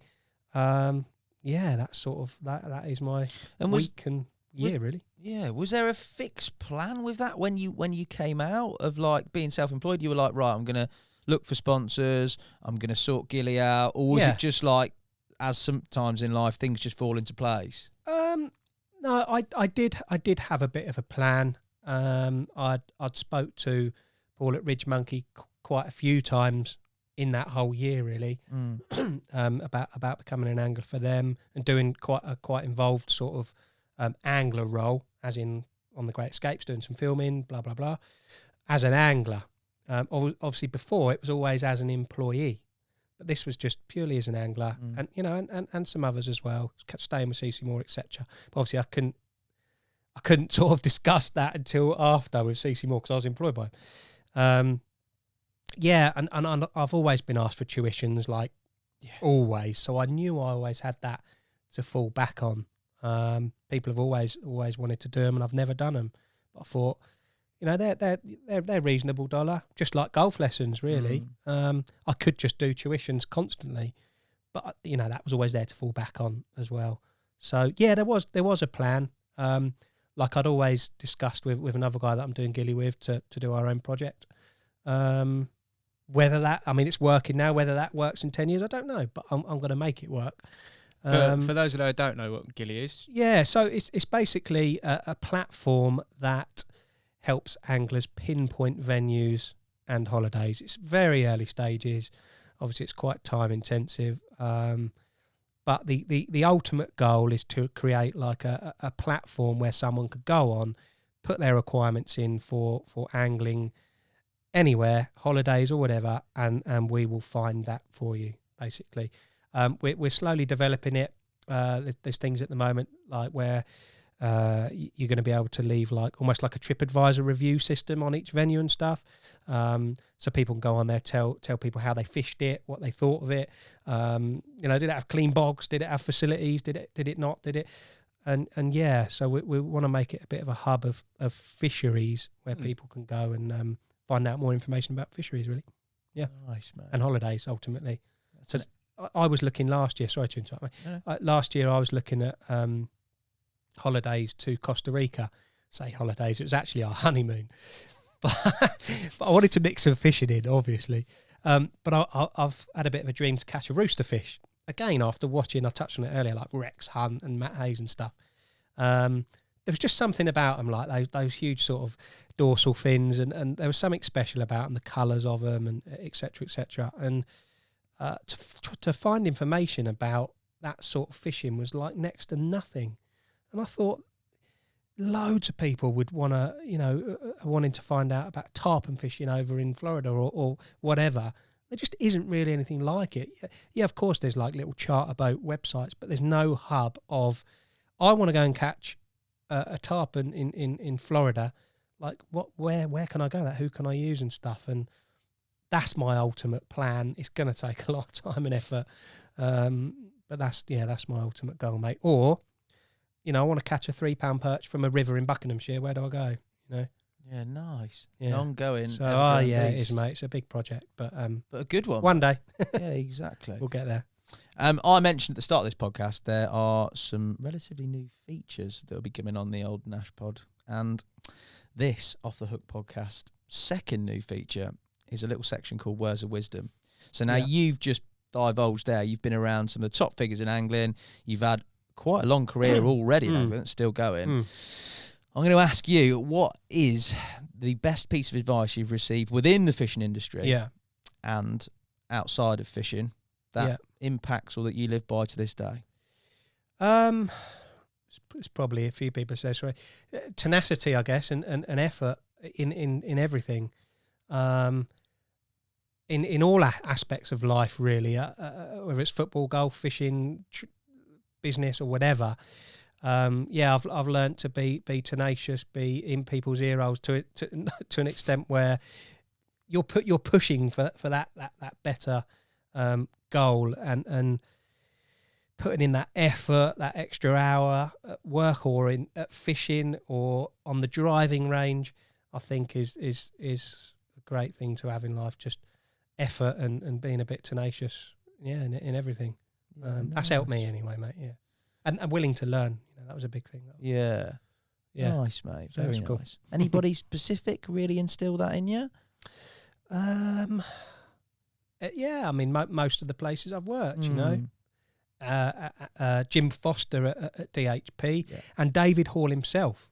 Yeah. I got on really well with David, and I actually remember one day he said, "You got fucking balls, you have, lad." One day, because I went in there, I spoke to Mark and stuff about pay rise. It wasn't on that much money. Yeah, I was working hard, and I knew I was improving. And Mark was like, "Yeah, I'll speak to David for you." Blah.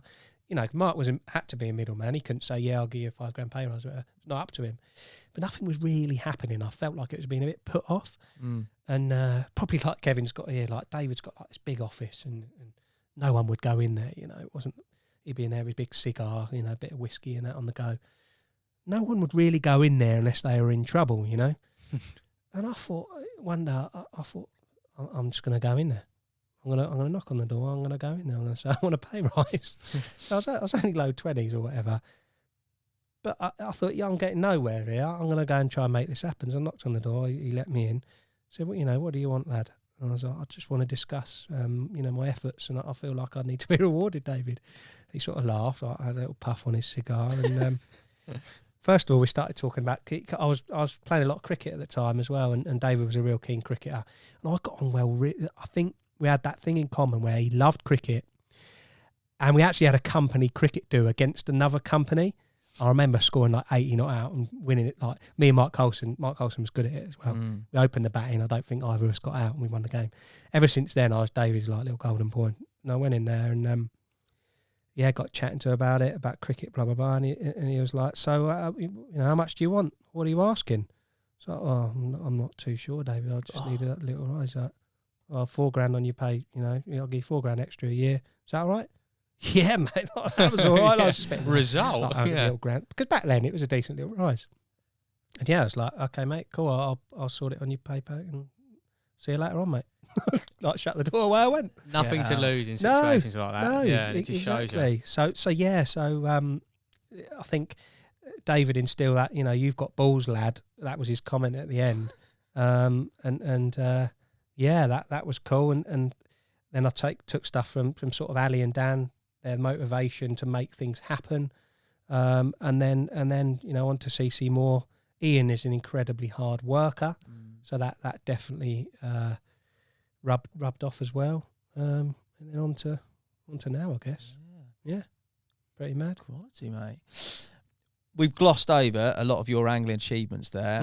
I can think of two real significant standout captures campaigns in amongst everything else that you've done. One being the Snaggy Pit and one being the big common out of Welham Lake. The two that sort of stand out to me. For you, if you had to pick a campaign or a capture that really sort of is significant, could you pick one?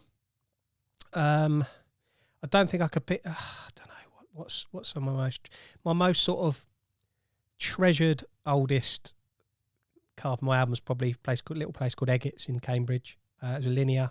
Not that it's that relevant, but weight wise, it was sort of 40 pound 8 ounce, something like that. That was pretty cool. I joined that lake to catch that carp. That's probably like my most treasured looking carp in my album. In terms of like campaigns, Willand's probably the longest campaign, because I started that, stopped it, started it, and then caught it, sort of thing.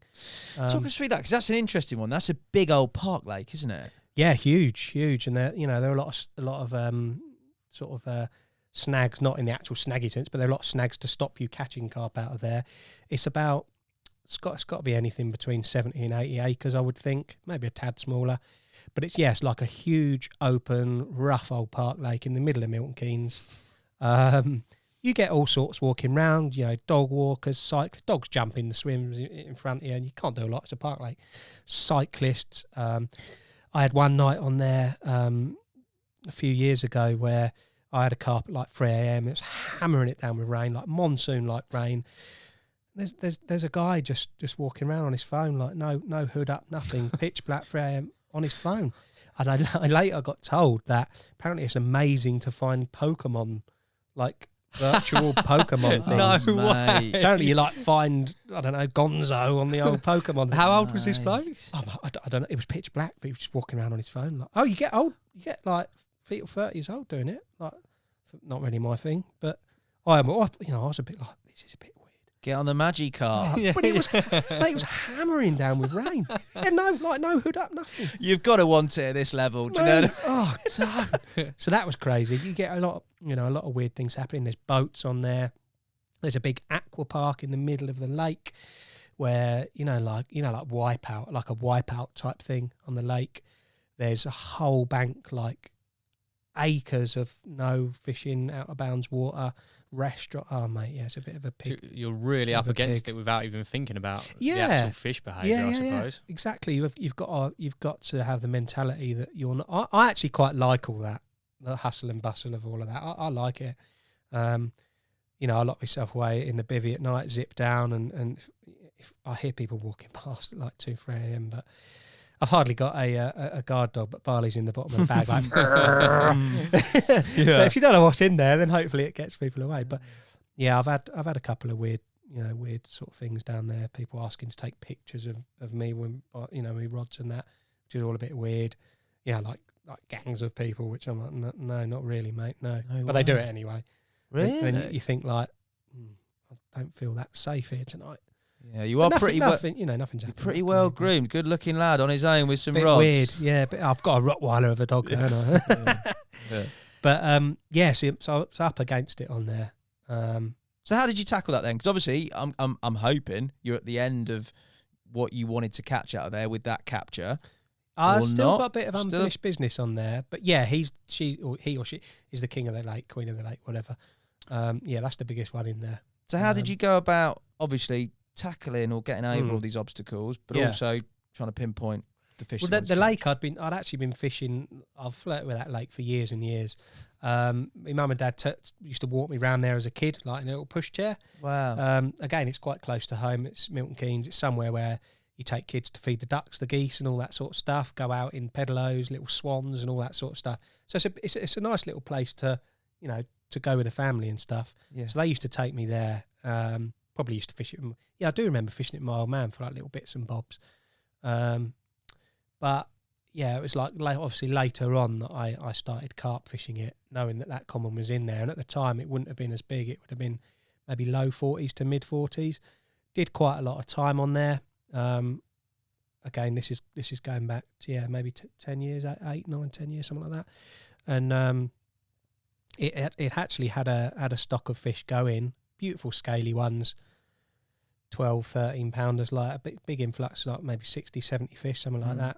Not that big an influx in 80 acres, but at the time it's a fair few fish. And caught a few of them, and it had a fish kill sort of not that long after that, and there were lots of rumours about big fish floating up. Yeah. Oh, sorry, excuse me. Lots of the smaller fish that went in died. And as I say, bigger fish as well. But with loads of it being out of bounds, I was obviously a little bit worried about that, and that put me off a lot. So I had a lot of other good waters as well to go at and stuff. So I left that alone then. I'd caught some nice carp out there, up to just under £30, real old lovely park fish, and some of those new scaly ones. But yeah, I felt like I could be fishing for ghosts, and in 70, 80 acres of water with a load of out of bounds, there's a lot more other fishing elsewhere rather than fishing for potential ghosts. So I left it alone for quite a few years actually, and then a close pal sort of give me the heads up that common had actually been out, and he's someone I trust. Yeah. He said, "It's in there, mate. I'm telling you, it is in there." So I thought, okay. I'd just finished on, where had I finished on? Grendon, I think. Big common Tyson. Yeah. I'd caught that one, did really well on there. Didn't really have anywhere to go, so I thought, you know what? I'm gonna have a few months fishing back on the big pit, see if there are still a few in here. Well, I knew there were a few still in there, but I didn't realise the big one was still in there until my mate said. What was the original stock level of that before the introduction of the fish? It was low. Was low. Yeah, it was low. You've obviously had the fish kill. Yeah. Would you say that's reset it to around about the same stock level or less? No, I don't think anywhere near as many as what was said. Right, okay. Because there's a reasonable head of fish in there now. Right. Some of those scalies did survive, and they're like beautiful mid-20s now and bigger. But yeah, I got tipped off about that common. Thought I've got to have a go of it, because he also said, and it's a fair bit bigger as well, mate. Got on it, started pre-baiting. That's a big part of fishing big pits like that. Yeah, it wasn't busy because of all the ag on there. People just can't be doing with it. Some people are a bit scared about it. Some rough old estates around it in Milton Keynes. People didn't fancy it, but yeah, I just shrugged all that off, mate. I got bank sticks in my bag and fists if needs be. Rock hard. But anyway, yeah, like no one's going to bother you. Do you know what I mean? So started pre-baiting, was going down there at night time pre-baiting and stuff, because there's so many onlookers there, members of the public and stuff. I didn't want them to see that I was baiting up, and did I think 4 sessions with nothing, like longer sessions, 2 or 3 nights at a time for nothing, cut the bream I think. And then, believe it or not, on my 5th session, weather was perfect, just like it is now in the middle of November. Really warm, sort of southwesterly winds blowing. I'd been baiting up only close in, like 40 yards out on a bank called the River Bank. It's quite a bit deeper there.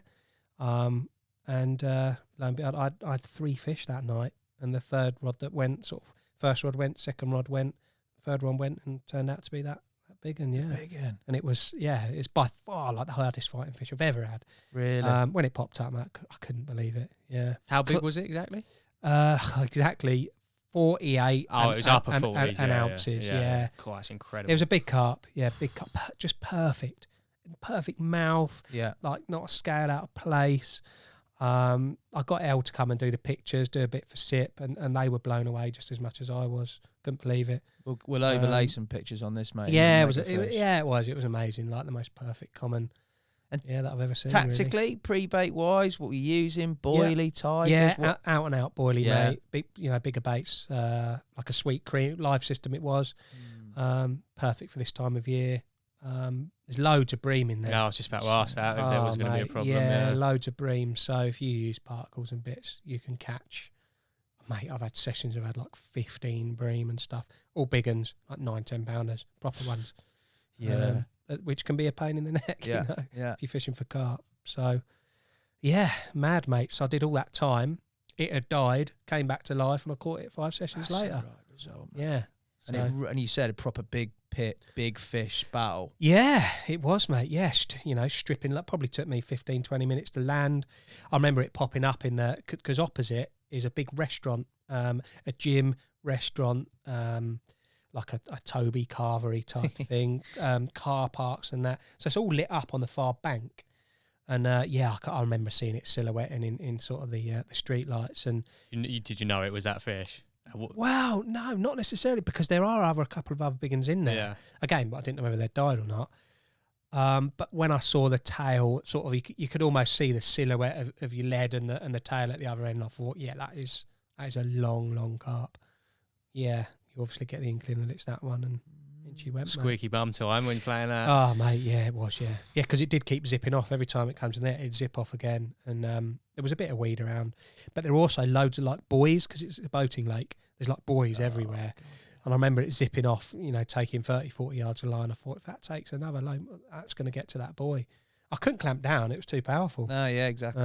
But eventually it slowed down, and yeah. Had it done many captures in its life, or was there a few? Yeah, I mean, I think it did sort of 1 or 2 a year. It's done £50 now. It done £50 this year. Yeah, wow. So that's a big old carp. Yeah. Still going then. Mad old fish, yeah. And you've still got some targets in there? Yeah, there's a very nice mirror in there, sort of mid-40s, real old Park Lake fish. Yeah, I'm going to have a little dabble for that, but I've got a few things on the list as well. So. A few things on the list. We won't divulge them, mate, cool. and stitch you up there. So that was a mad campaign, mate. It was quite nice that, it's close to home. I'd been down there feeding the ducks as a little boy, and then sort of, I don't know, 30 years later, I've got a upper 40 common. In nice my story. arms. Yeah, definitely. Yeah, it's nice. Full circle, very nice, mate. Mental. Also, Hassan, you mentioned the Snaggy Lake as well, which I was just touching over in subsurface. I believe this was covered in, did correct? A chapter. Yeah, so this was pretty special. This place as well. It was. Yeah. I've been lucky with my fish. I fish a lot of special places, and this was no different. It's a bit different these days. It's like a bit of a syndicate on there now. I believe it's got a lot harder, probably due to lines and people out in the boats, and a great calibre of angler on there, I believe, as well. But yeah, the Snaggy Lake, that was pretty mad. Up in sort of Lincolnshire, Cambridgeshire border. I won't name it. Not that anyone can get on it anyway, but I won't. But it's it's a big snaggy pit again. It's a big lake. Might be 40 acres. This is just guessing. Festooned with snags, like underwater orchards everywhere. I fished there on, say, a guestie. You didn't really do guesties, but Jim Wilson had sort of the, not rights to fish it at the time, but they let him fish it at the time. I think being a copper and that, I think he'd give it the old, I'll keep it safe, mate, and all that kind of malarkey. But anyway, they let him fish it, lucky boy. There'd been like the odd angler on before Dave Moore, like Northern Dave Moore had fished it in the past. And at the time, I sort of helped Jim get involved. Jim was a big carp angler, quite sort of known for the northern circuit. And at the time, I got him involved with like Corda and a little bit in the magazines and stuff. he said, mate, I just want to thank you, blah, blah, blah. So I'm going to take you a little guestie up at my little Snaggy Lake, big Snaggy Lake even. So it's an amazing lake, some lovely 30s in there, blah, blah, blah. So yeah, quality. So he took me on this guestie. We had 48 hours. I fished on the Snaggy Lake. Jim fished on the ski pit. We sort of back to back, the lakes are. Yeah. So I was on the Snaggy pit. He was on there. No one else there. And the weather was perfect. It was end of April time. Again, beautiful southwesterlies, warm as anything. And we caught some carp. He caught on the big ski pit, which is granite. He had a beautiful old fish called boggle, I think it was, at like 36. And I had 5 carp from the Snaggy pit up to 38 pound. But these were like the most unbelievable looking carp, you know, that you'd ever seen. Like perfect mouths, very sort of dink-like. Yeah.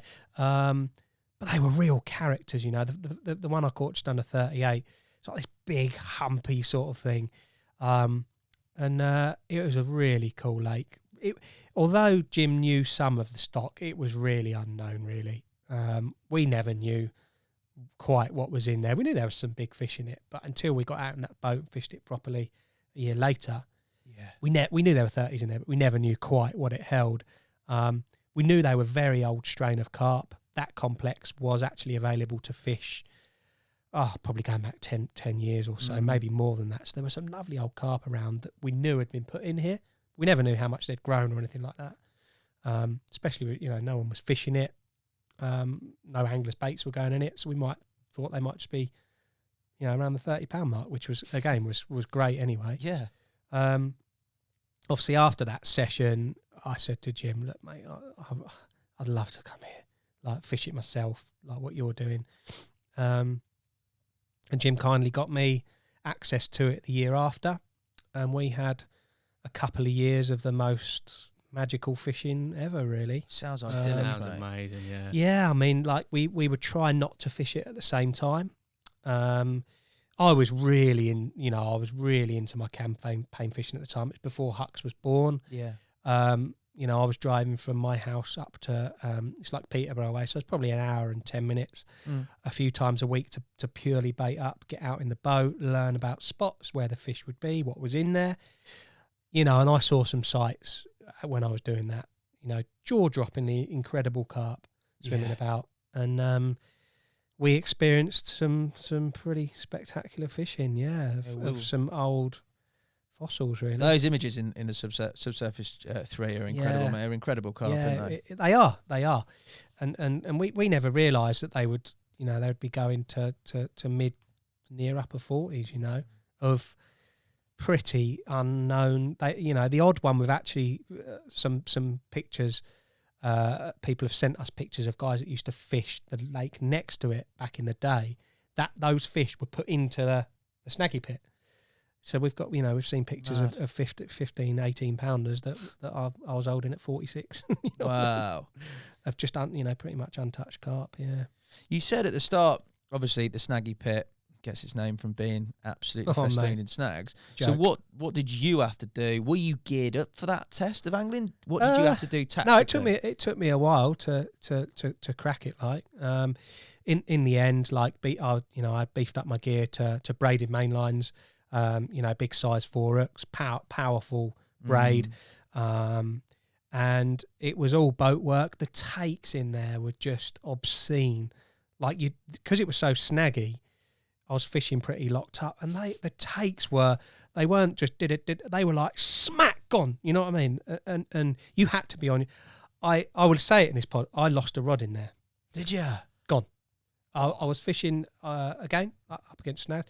Could be very bad angling. It wasn't. I was on my rods, but I was fishing locked up with braid, Horizon XT rods, Daiwa 55 tournament reels, I think, locked up with braid. I had a single bleep. Pretty much as soon as I leant down to get the rod, it just javelined straight into the drink, mate. Gone. Jumped straight in the boat. You know, got the outboard on. Rod was gone, mate. Never to be seen again. Wow. You know, like 500-600 quid. Oh, God, yeah. Smack. Cheers, gone, mate. And it never happened again because I never let it. But maybe that lapse in concentration made me get there a split second too late. But the takes were. I mean, I speak to some of the guys fishing now, Miles Gibson and that. The takes there were savage. So much, actually, Miles has switched over to mono to allow for that extra sort of few seconds in stretch. Yeah. That's interesting. But obviously you allow that stretch, you allow them another second to get into the snag. So it was one of them. Do I allow for the extra stretch and then lose the carp anyway and snap off in a snag, or fish braid and be on it as quick as absolutely possible? But yeah, I lost a rod because of it. I don't know whether the rod's ever been seen since, but Unbelievable. it was incredible. And in some of the swims, because I had access to a boat, again, this sounds pretty mad, but the snags were, a lot of them were on really shallow sort of bars. I mean, like only a few feet deep. So the fish would never go under the snags and stay there or anything. The fish would power through and go out the other side. So quite often I would hook a fish, it'd power through the snags, go out the other side into open water. I'd pick it off the I'd pick my rod up, go out in the boat, pick it off the snags and play it out in open water in the net. It was pretty wild man it sounds fishing. because you'd never associate that type of fishing with England, with the UK. Mate, to have a little it was gem. carnage. It was absolute carnage, but just caught some of the most impressive carp I think I'll probably ever catch, to be honest. Was it a case of? Cause I always think like if you've got that style of lake that's got that little pressure on it, that carp would behave as you would expect carp to behave. Yeah. In terms of if there's a big southwesterly and a pressure drop, they're going to be you're going to be on the end of it. They're going to be there. Yeah. Was it as simple as that, or still not? For my experience, yes. Yeah. It was. I think it's changed a lot since. Yeah. Miles texts me a lot, like, what did you find? Where did you find this time of year? This has come from Miles, an incredibly talented angler. They're struggling, some of them on there. Yeah. But at the time, it was a case of lots of pre-baiting, lots of effort, getting up there, and 8-9 times out of 10, they would eat the bait that I was putting in. What were you putting in? What were you looking for in terms of spots? Anything I could find. Yeah. They'd eat anything, mate. Yeah. There wasn't any really. I don't think I ever caught a bream or a tench out there. I might have caught one tench the whole time. So if the bait was being eaten, it was generally being eaten by carp. Yeah. And anything I could find, mate. Maize, groats, boilies, any old rub, Vitalin, anything at the time. Just bulk of anything. Sticking sacks on spots to clear spots up. Just anything to keep them on the spots clean and visiting. Yeah, sounds brilliant, Mad. Again, timing though, like as you say, you've had that. I've been lucky with a lot of lakes like that, mate. Like maybe getting on them before anybody else gets on them. The likes of Grendon when I caught Tyson. Tyson's £55 now, but it's a bit of a circus over there. Yeah. At the time, there were 3 or 4 anglers on the whole lake when I was fishing it. Really? Eggett's again. It's a place where I'd go there, I'd be the only one. Warrington, the Folly.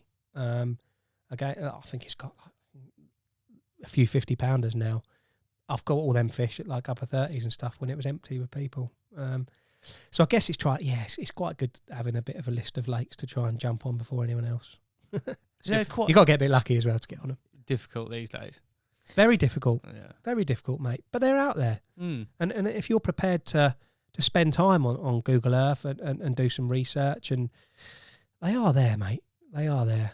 More so in Europe, but this is my next question actually. In terms of your fishing outside of the UK, how have you done much of that? I'm starting to, mate. Starting to, and that's come more since I've been with Ridge Monkey. Yeah, that's what I was going to mention. Actually, I know you've done a bit out there. They've sort of helped me spread my wings a little bit and open my eyes to some amazing angling in both. They do a mixture really, a bit of sort of commercial holiday fishing. But this year we were treated to something a bit special in the Alps, which... Yeah, I remember seeing your stories, actually. I didn't get the full ins and outs. Obviously, I presume you're saving that for the film and things. But it looked incredible. We're not giving a lot away about that one, but it has to be one of the most spectacular places I've ever fished. Watching the sun come up, above the Alps with the rods out, unbelievable electrical storms across the lake. 1 minute there, I'd be out. I remember one night... I was out in the boat, it was flat calm, nice, just got all my rods out.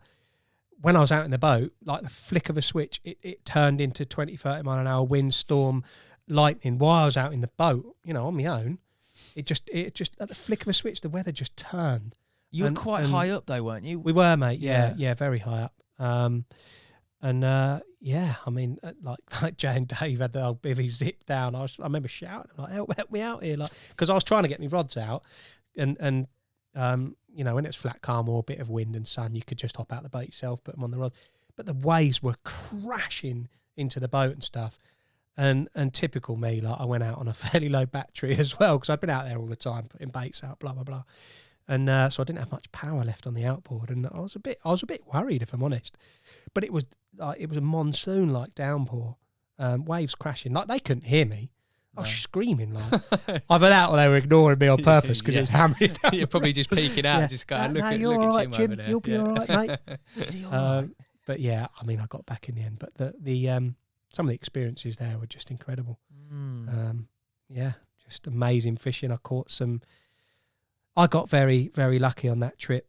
I caught some old dinosaurs out of that lake, and nice. I'll be returning. I've planned to. Me and Tom were talking about actually to just me and him hopping in the vans and just going out there next year if the whole COVID malarkey gets all right. So there's a lot of people wanting to do that with the break that a lot of people have had. But yeah, there is, mate. But we've both had a bit of a taste for it now. Tom even more so than me. And we're going to go there without cameras and stuff and just have a bit of a jolly up, take the golf clubs, find a few golf courses. Just hit them straight into the mountains, mate. We're just going to go. We're just going to go. Yeah, just smash skim it them into across the lake. Yeah. Be fine, mate. Yeah, so we're going to go a bit of an outing out there. That sounds good, mate. I've got more with Ridge Monkey coming as well for trips like that. So what's what always gets me the Garrett Escapes is the challenges, mate. I remember your initiation eating challenge. Yeah, well, I was sick, wasn't I? Yeah, I couldn't do that. What was it? No, well, I What was couldn't in the either. sandwich, mate? They were fermented crickets, I think, or locusts, I think they were. And you had a drink, didn't you?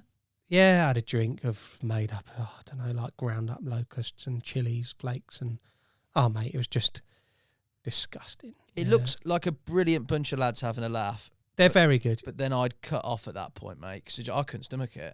It's the eating chat. It's like when you watch I'm a Celeb and things. Give me heights, give me spiders, give me dark places. Don't give me stuff to eat. No, you're just like me, mate. I couldn't stomach it, and I didn't stomach it. I was sick everywhere. But Paul has, like the gaffer, he has changed things up a little bit in that he's going to do a mixture of challenges. And the one in the Alps was mental, but something that I liked. Right. Big J boy didn't like it as much. So he doesn't mind the eating. He's a big old lump. He doesn't mind eating. Goes down he's a big old boy, He can just smash things like that. Yeah. But he didn't smash this one. So I'm not going to give nothing away. It's good. But we had a bit of a crazy challenge this one, and Big J boy didn't succeed at this one. Sounds but I did, so that was the main thing. Exactly. So yeah, pretty cool, mate. I want to do more of that. So European angling, in terms of your own fishing, you talked about obviously the stuff with Great Escape, Ridge Monkey, the stuff maybe with Dovey. Any particular places that you want to visit, bucket list fish, anything like that? Sort of. Yeah, I mean, not just carp fishing either. Yeah. I mean, I'm going to go to Slovenia, do a little bit of that. Possibly in the winter, believe it or not. Wow. I've got a lake out there that I know.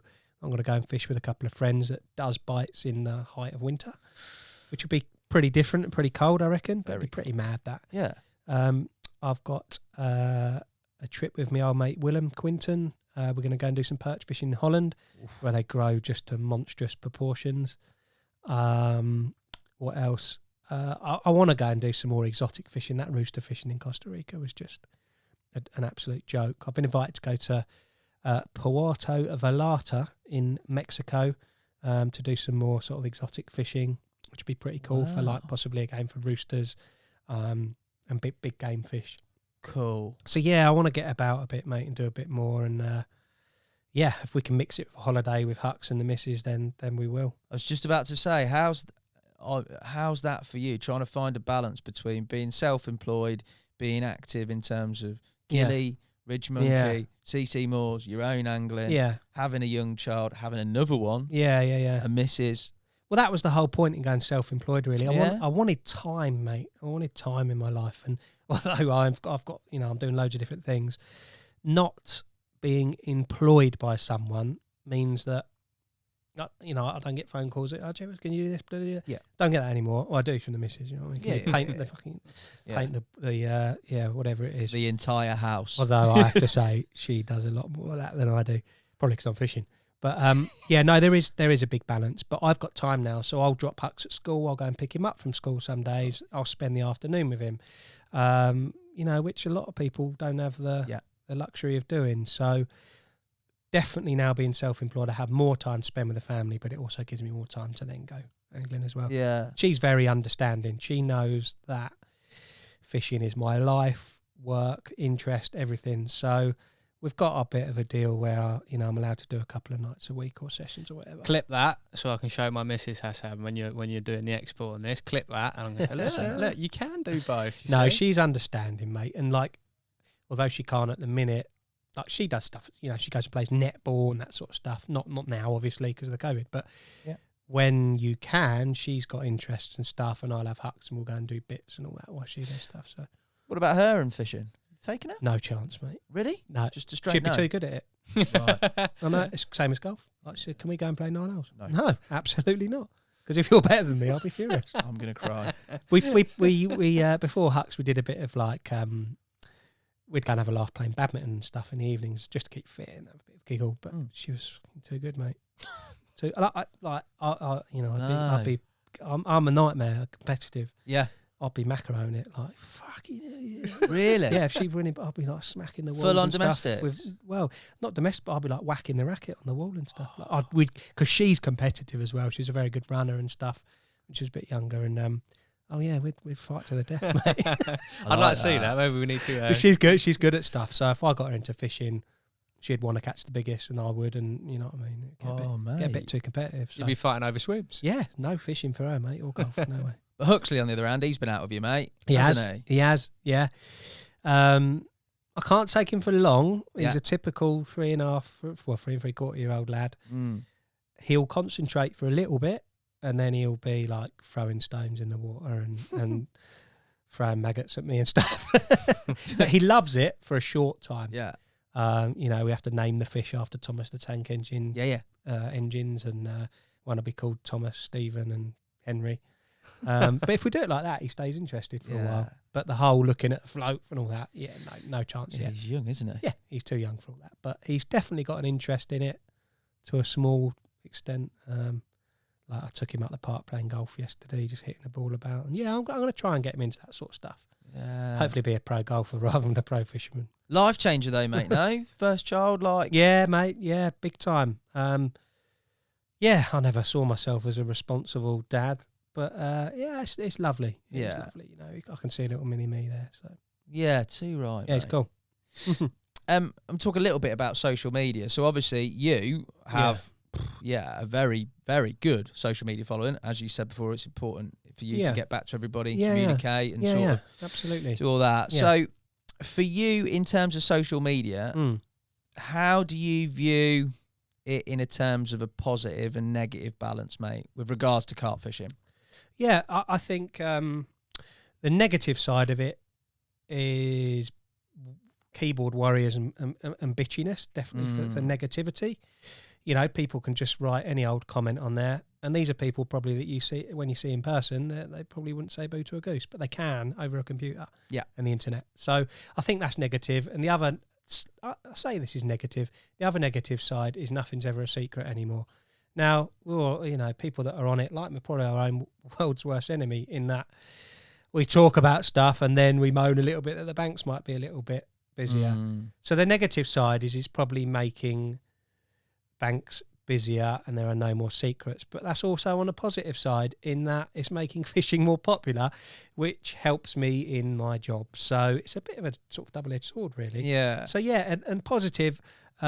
again, people can share their beautiful captures, their photos, and make fishing more popular and shown in the light it should be, which is beautiful, you know. The positives, but the positives definitely outweigh the negatives, in my opinion. But we touched upon the negativity. I hate people discrediting other people's captures. That's a massive pet hate of mine. I can't stand that. People's like, oh, well, it's only that weight or it's caught from there or whatever. I think if it makes you happy, then people should be happy for people, you know, and say, well done, mate, regardless of what it is. Could be a 4-ounce perch. Like if that's his first perch, that's an achievement. Yeah, too right. That's why you go. You go to have a lovely time and escape. Exactly, so. but it's like that, you know, you get that in everything, don't you? Like in golf, you know, a 28 handicapper going around his best round ever. People might say, well, he's a 28 handicapper, he's naff at golf. But for him, that's his best round ever. So why not be like, mate, fucking well done. Right, let's get down to 26 now. Or like if someone's had a 4 ounce perch, go on, mate, let's go and catch an 8 ounce perch now. Or a £1 carp. Right, It's- £3 next. Exactly. It's personal, isn't it? You can't Yeah. quantify what it means to somebody else. No, you can't, mate. No. That is a negative side of social Yeah. media, for sure. Yeah, I've But seen that. There's plenty of positives as well, obviously.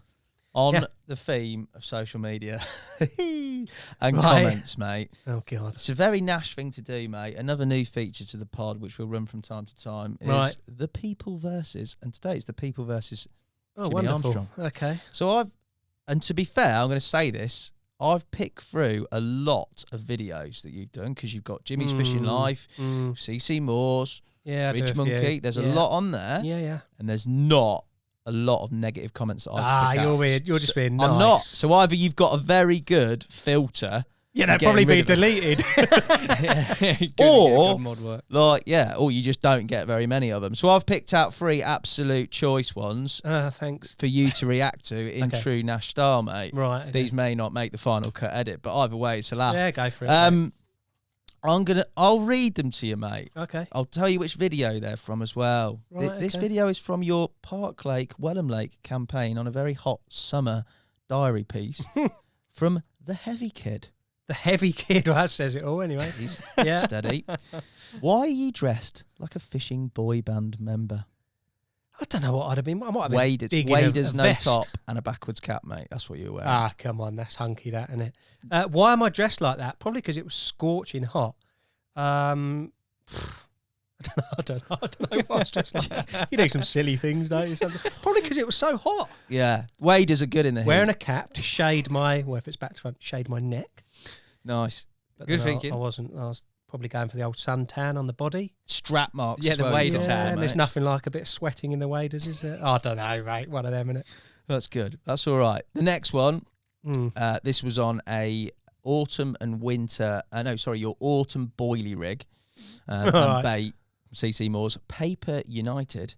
Please note, fellow anglers, dips and glugs are not essential to catch carp. It's just a pathetic attempt at a sales pitch. Shame on you. That's harsh. Shame on you. That's harsh, isn't it? Cut in, mate. Well, he's definitely wrong there because glugs and oils and stuff definitely help you catch carp. Yes, it was probably on a CC Moore page because they want to show people how to use their products. If we didn't do that, 1, they'd never know the products were there, and 2, they'd never know how to use them. So, yeah, I was probably showing people how to get out the best of their products. Have that, Paper United. Yeah. It's good, isn't it? Just get rid of it. Go on. He should have been on the old Donald Trump campaign, mate. You smashed it. What a politician. The last one, this is savage. This was on I think it was Castle Ashby you were fishing. Oh, yeah. Jeff Davis. This guy is so dry. Also, gets about a bit, don't he? Constantly jumping ships. Oh, my God. Jeff, mate. Well, the jumping ships bit, mate. I've actually only worked for two companies, Corda and CC Moore, because I don't want to really count that little stint that I had. So yeah, a couple of main companies and David Hall Publishing. So yeah, so that's a load of rubbish. That second bit, and the first bit, what did he say? My dry lunch. So you said this guy is so dry. Okay, then unsubscribe. Yeah. So Jimmy's like, if you don't want to watch it, don't bother, mate. Dry because I've Go and got watch great something else. waterproofs, mate. That's why I'm Yeah. dry. Yeah. You've done well there, mate. Very I think you got off quite lightly there compared to They're some. not too Mate, there's bad. none. There's none. I've trolled. Like, Really? yeah, honestly, mate. There's none. Okay, well that's nice. Yeah, That's you kind- are. You've that's just got a kind- good that's- filter. that's kind- He's preempted this and just gone and got rid of it. I hope I'm not too much of an arse. You- No. You've done well there. For the first people versus, you've done very, Cool. very well. No, I'm happy with that. Good, mate. Future. Yep. For you. Yep. Obviously, self-employed, going really well. Yep. Love it. Aspirations. Where would you like to get to? What's left to do for you? So I'd love Gilly to be the hub of finding holidays and fishing adventures. That's a long way off, but that's definitely is to get that to a stage that I have people doing it for me as well.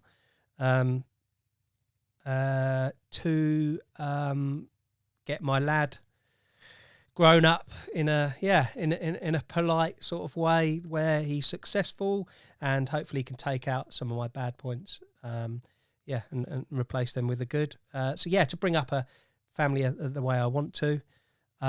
Fishing wise, continuing as I am really, mate. Trying to find some lakes that hold the carp that I've been lucky enough to catch in the past, and do some more other fishing, as in for other species, continue sort of the big perch hunt. I'd love to catch I've been lucky enough to catch fish over £4 in the past out of the river, but not for a while. So definitely a big old perch would be nice this winter out of the river. Very nice. And just continue what I'm doing and enjoy it, really. Cool, mate. Yeah. Yeah, Good enjoy things life. to look forward to. How it should be. Yeah, So exactly. right. We touched on it briefly earlier. We mentioned sort of people getting into the industry and your transition throughout the industry. Yeah. And we get asked all the time, I'm sure you do as well, any advice or the biggest bits of advice you can give to those, especially the youngsters looking to get into this industry? Don't be afraid to approach a company. If you want to get into the fishing trade, you want to find the right contacts at I think a lot of people, the likes of Ali, Alan, people like that almost run the marketing stroke whole side of the business, demo, etc. They will always be willing to listen and look at people if they thought they were good enough. So the advice I would give is don't be afraid of just randomly sending an email to these guys, even if it's just an info at whoever it is, with a load of beautiful photographs, some information about yourself, what you think you could offer to a company. Don't be afraid to get your CV out there. I think that's the main thing is just, but when you're doing it, you have to offer something. Don't say, I'm so-and-so, I want to be a field tester, and that's about it. Because you get that. I used to get it at CC Moore. I want to be a field tester. Okay, mate, well, who are you? What have you done? What can you offer? Companies want people that they've caught some nice carp, but they want good quality pictures, someone that has something about them, someone that can write. They need a skill set. If you're particularly good at sales or whatever, say I've come from an estate agent background, I've done this, that, and I've got a passion for fishing. I've got a good-looking mum. Yeah, maybe that. But something that you could offer. I'm a really good salesman. I sell a lot of houses, but I'm also a passionate angler. I think it could really sit well for me going around the shops. Someone like Alan, that ears might prick up and be like, right, yeah, we need someone like that, or whoever. And just be get yourself out there, I think, is the biggest thing. Don't be afraid to get yourself out there. Sound advice. But don't just write, I want to be a field tester. How much can I get it for? Yeah. Because I know what it's like. I used to look at that and be like, oh, mate, everybody wants free, but what can you actually offer for that? Yeah. I think that's the key, mate, is having something about you and a skill set. People have to remember at the end of the day, it's businesses. Just Absolutely. like any I know you can combine your passion, your leisure with, but it's a business like Nash, whoever, Exactly. Corda, they've got sales, HR, Everything. purchasing, everything. So focus on one. Exactly. That's what I say to the guys messaging the page. Focus on something that you love, first of all, that you want to do, and then become good at it. Become good at it, exactly. and then throw your skills at some companies. You might just have a few small skills. Like when I met Jim, first of all, I didn't have, my skills were motivation. I had an eye for a picture. I'd caught a few nice carp, but I had that sort of tenacity about me and the motivation to get somewhere, and that's what he saw in me. Yeah, you might not necessarily have a massive CV of A stars and stuff, but if you're motivated to keep on at someone, then you never know, they might give you that chance. Be like, I'll go back to the whole, I want to be a field tester type thing. That'd be like me going to like Ping and saying, I really like golf. Can I have some free golf clubs? Yeah, it's And exactly they'd be like, that. what? You've definitely sent that email. Yeah, of course I'm a really good fisherman. Could take a photo. But yeah, you know what I mean. You've got to be able to offer something. Yeah. Sound advice. My last question for you before Alf sees you out with a nice round. Any particular regrets over your career thus far? Over my career, no, mate, I don't. No, I don't think there is, and that's the honest answer. Yeah. I think I judged everything at the time, and it's given me the ability to be where I am now, mate, which is sort of working for myself and kind of, to an extent doing what I want when I want. As long as I'm fulfilling everything else. Totally. I don't. A lot of people say I don't like to live with regrets or anything, mate. I think that's a great thing to be able to say, mate. I like to look forward and only look back fondly, really. So, Yeah. yeah, I've loved it. It's got to carry on now. Nice. Good answer. Good, very good. Yeah, so to round things off then, Jim. Right. Now we've this is a new feature for the podcast as well. People have seen it all before. The quick fire questions. We've tried to be a little bit different, didn't we? We've had a little bit of a brainstorm. Don't ask me how many letters are in the alphabet because I still don't know. This was something that Elle asked me, and it caused absolute uproar of laughter and social media. People loved it. You don't know, because for me, right? Apparently, everybody knows that. Do I? And I don't know that. You don't know? No, and nor did I. 26? Yeah, that's what I'd Is it say. something like Now that? you're making me doubt myself, but I'm pretty sure it's 26. I didn't know this. Apparently, everybody knows this. I got caned. Like I'll Sir let you Lewis off, Porter mate. and everybody. Hey, don't even. So, I didn't learn that. Why would you want to know that? I know the letters, though. Oh yeah, I've of got the course. letters Yeah, down. That's the most important thing. Yeah. So yeah, don't ask that. Don't mate, 'cause worry, I that's still not on don't the know. list. Yeah. Anyway, Right, yeah, I'm going to rattle these off quickly at you, Jim. UK 50 or foreign 70? UK 50. Bait boat or baiting pole? I've done both. Obviously, when it's in baiting pole distance, that is. Yeah, let's go baiting pole. Yeah. Okay, this is an interesting one. Would you rather experience carp fishing how it was 20 years ago or risk it and start fishing for carp 20 years in the future, how it could be with the fish? No, 20 years ago, mate. 100%. Dawn or dusk? Dawn. Never use a shelter again or never use a bed chair again? Shelter. Leads and no bite alarms or bite alarms and no leads? Leads and no bite alarms or what? Oh, sorry? Or bite alarms but no leads? Leads and no bite alarms. This is quite relevant to you as well. Be a professional angler or a professional footballer? It's got to be footballer because you set yourself up and then I could go fishing after my career. Fair enough, yeah. Always torrentially raining when you're fishing or 30 degrees and windy?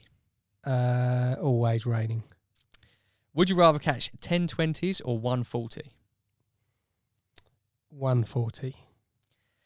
For the rest of your life, you can only listen to drum and bass or country and western. Country and western. Yeah, me too, mate. Me too. In a bucket or dig a hole? In a bucket. Classy. Yeah, actually, in a bait bucket. I'm not going to go into that.